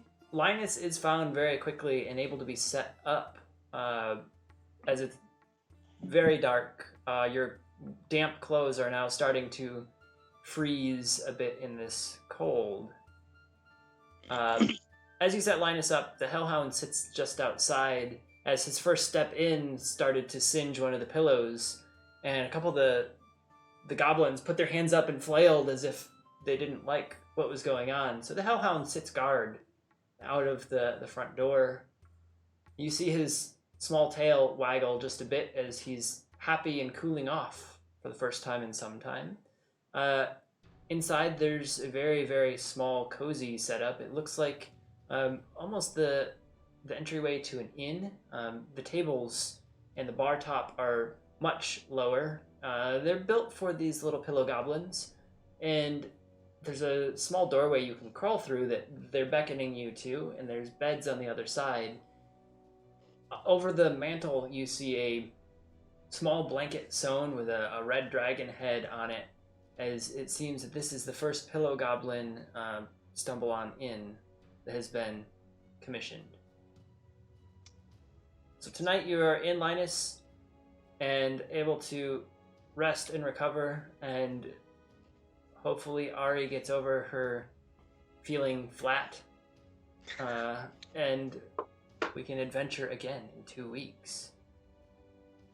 Before we go to sleep, I'd like to spend an hour and use my channel divinity to create a meteorite metal prosthetic for Astro. Perfect. As you do, and this smart pup kind of catches sight and understands, he sits there next to you the whole time, just staring up, and waits to see what you create. Anything else to round out the evening? Do I still have the book with me? The book that you had taken from this misplaced area is still in your bag, but it has no writing within it any longer. There is one page that does have a bunch of cat paw prints all over it, but it's slowly fading there. And then on the very back page where you saw the Celestial, it has now changed to Celestial as well. That says, "You've escaped now. Hopefully others may as well." And with that, please stick around for a few moments. We're going to go over our sponsors. I am trying to figure out if we have anyone to raid. Chat, if there's anyone you'd like us to raid, anyone that's really cool, that's doing some good streaming. Jared, if you know of anyone, we want to send some of you to someone else we enjoy watching. While we look for that, let me tell you about some amazing people, folks. First off, we've got Caffeinated Kobold. This is how you want to start your morning. It's how you want to get that pick-me-up later on in the day. It's how you want to just really get yourself going, because it's a delicious blend of amazing flavor that really sparks joy in people's hearts. We also want to talk about Blacksmith Craft Dice, because they roll just what you need. Even when they roll ones, it's what the story needed, because now we get half Robo-Dog, and that's really cool. And it looks good doing it. They look good. They look good. They do. And of They course, do. there's critical treasures right here. Look at this amazing dice bag that holds like 100 dice or something like that. And this isn't even all they do. They also have some cool dice keychains. They've got little meeple things, all sorts of gaming accessories and little trinkets that you're definitely going to want to use. These are 3 amazing small businesses. I think that's one of the things I also want to point out. They're small businesses that we hope that you can support during this holiday season. Maybe Yes. grab something from one of them to help fill the stockings or something like that. Just a quick note, just because I saw it and I don't want people to be confused or feel misled when they go to Critical Treasure's website. Right now, she is a one-person operation. I think her partner helps her, though. And she has so many open orders that right now she had to take down dice bags and dice trays from her listings so that she can get all the orders done in time and have a holiday herself. And she is in the process of transitioning, I think, away from Etsy to her own website. Yeah. So there's a lot of changes going on there. There's going to be some product changes. So just be patient. What she's doing is all really good things. So you could just give an IOU to a friend or family member and Well, I mean, she get a still bag has in the future. other stuff like mugs and stuff, just not like custom made to order. Like the bags are custom made to order. So just keep an eye up because I think she's gonna make an announcement when those do go back up. So. And the final reminder before we go raid is we're giving away a set of dice in 2 weeks on our final episode of 2020. So join us then, and we will give away some dice. I think it left before you said join Oh, us then. well, whoever didn't raid, You said we're giving away dice. Boom. That's what it whoever looks like. didn't raid, you're gonna get dice. Did you need that extra time? Was that helpful what I said about Critical Treasures? Yeah, well, I just didn't want to feel like people let were- me end our show here. Thanks for whoever is still watching. I thought Are you you still did. watching? In I thought it cut. in our chaos here, we are out.